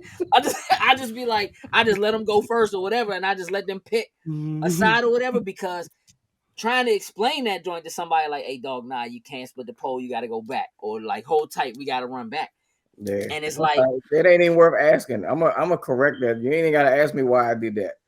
You know right. what I'm saying? Just Like that's like riding. Anybody who's ever ridden in the car with you knows that once you pull off, you do this, and then yeah, you touch the and catch cross the finger. ceiling. Yeah, You know what I'm saying? yeah, I've never asked you about that. We've never talked about that, but I know you're gonna do it. I ain't yeah. asked. Wait. You ain't even mentioned that, Gage. I didn't know you did that. What? Yeah, when I get in the car. Yeah. So so I used to have a crystal cross Yeah. in my car that hung from my rearview mirror. Yeah. Came from my grandmother. And so I used to rub both sides of it. Right? I used to rub both sides of it, kiss my hands, touch my heart, and then touch the ceiling. That was like my prayer. It was kind of like, it was my way of saying, just, watch over me, watch over the people I'm with, keep me safe, that kind of thing. It was like a thing. And then I was in an accident. I ended up losing that cross. And so now I don't have that. So I just you know what I mean? Like I do two kisses and touch the ceiling. Like it's just part of it. And it's basically a prayer. Like when I get in the car, when I'm riding, I forget to do it sometimes, and I feel bad, and then I just do it while I'm driving. You know what I'm saying, or whatever. But like, it's just one of them things. It's just a thing I do. Mm. Yeah, Yeah. don't even ask. I Like don't necessarily. I don't. But I guess it's superstitious. You know what I'm saying? Like Mm-hmm. it just, for sure. But I look. It's one of them things where it's like, it's not. I put it to you this way. There's a couple things that I've learned over time, right? Like I used to get real upset, like when I'm just like I'm ready to leave work. You know that y'all know how it is, that retail life or whatever. Like I'm ready, I'm supposed to be off or whatever, and for some reason I get held up. I end up leaving work 30 minutes, a half hour late, blown because I was ready to get off. I was ready to get off 2 hours before I was supposed to punch out. You know what I'm saying, kind of thing. Uh-huh. And then I get in the car and I'm driving home and I get stuck in traffic. And now I'm more upset because now I'm sitting in traffic and you know what I'm saying? So it's going to take me longer to get home or whatever. And then I get further up the road and I realize that the traffic is because it's an accident. And in my head, I had to decide that might have just been God looking out for me, because had I left when I was supposed to, I probably would have been in that accident. Mm. You see what I'm saying? And Mm-hmm. so for me, it was a lot about learning to look at the things that you feel like happen to you that you think are negative. I put out a video a couple years ago that was just like, you can't know all your blessings. There's no way for you to know all your blessings. You just can't. Right? Uh-huh. And so there are things that sometimes might happen to you that feel like they're a detriment, right? Like, man, I'm trying to get home. I was trying to play such and such game, or I was supposed to call so and so, or I had a meeting or we were supposed to do something, you know, or whatever. Now I'm running behind and now I'm stuck in traffic or whatever. And it's very easy to be that way, to think that way. And instead, I've actually gotten to a point in my life now where, like, when you know, I get frustrated still, but like when I'm late or when something happens, I look at that as that might actually be saving me. Right. That I'm late, that I'm running behind, that I'm not on the road at this moment. You know what I'm saying? That I didn't get in the car at that time. You know what I'm saying? And go that direction. It just it's a way of having to just look at things. You know what I'm saying? And see things differently. And feel like, you know, that could have been me. Matter of fact, if I had left work on time, it probably would have been me. Matter of fact, if this traffic wasn't here because I was running late, I probably would have been speeding. I might have been in an accident. This traffic kept me. You see what I'm saying? Like, it's just a way of learning to look at the things that you could see as a detriment and learning to see them for the blessings that they actually probably are. Right. You know what I mean? And that's just, so that's where some of that comes from for me. I don't, so like, in the same vein of like, if we walking somewhere, if all four of us was out somewhere and we split a pole, look, maybe it don't mean nothing, but why take that chance? I'm gonna just go back around the pole. You know what I'm saying? Like, I'm gonna just go back around the pole, or I'm gonna say bread and butter, and I'm gonna look at you and I'll be like, you gotta say bread and butter, say bread and butter. And if you don't want to say it, I'm just gonna walk around the pole. You know what I'm saying, or whatever. I'll just go back. You know what I mean, or whatever, right? Why take the chance? So we don't have anybody on the cast tonight that wears the same shirt because they get this result, or the same jock strap or something in sports like that. No. Nah. I've never had that. I've never gone to those lengths before. Yeah, No, I've never had that. But I know. Well, I mean, I don't know, dog. You was burning jerseys and stuff, bro. That's going pretty far, Slim. Hey, okay, yeah, I was at that level. Yeah, I was at that level. Yeah.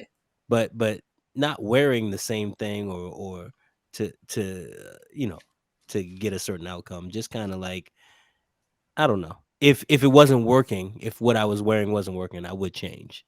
Yeah, Sure. that was enough. I would change. I'm not I would think mad that. at that. I would think that had merit in the sports world. But you know, as at a higher level, by the time I reached my my mid 30s, you know, I was already out of that. You know, it was just Yeah, I mean, because if you attributed it to sports, why wouldn't you attribute it to everything else you do in your life? it was You know what I'm just saying? Like, why would it be specific to sports?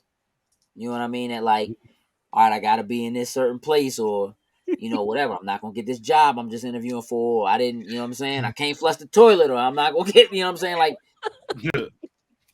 that's you know what I'm saying? Like, that's real. Like, I can see you being hot. Like, which one of y'all kids flush the toilet? Why you flush the toilet? When every other time you be like, why y'all didn't flush the toilet? That's nasty. You know what I'm saying, or whatever. Like, you just, yeah.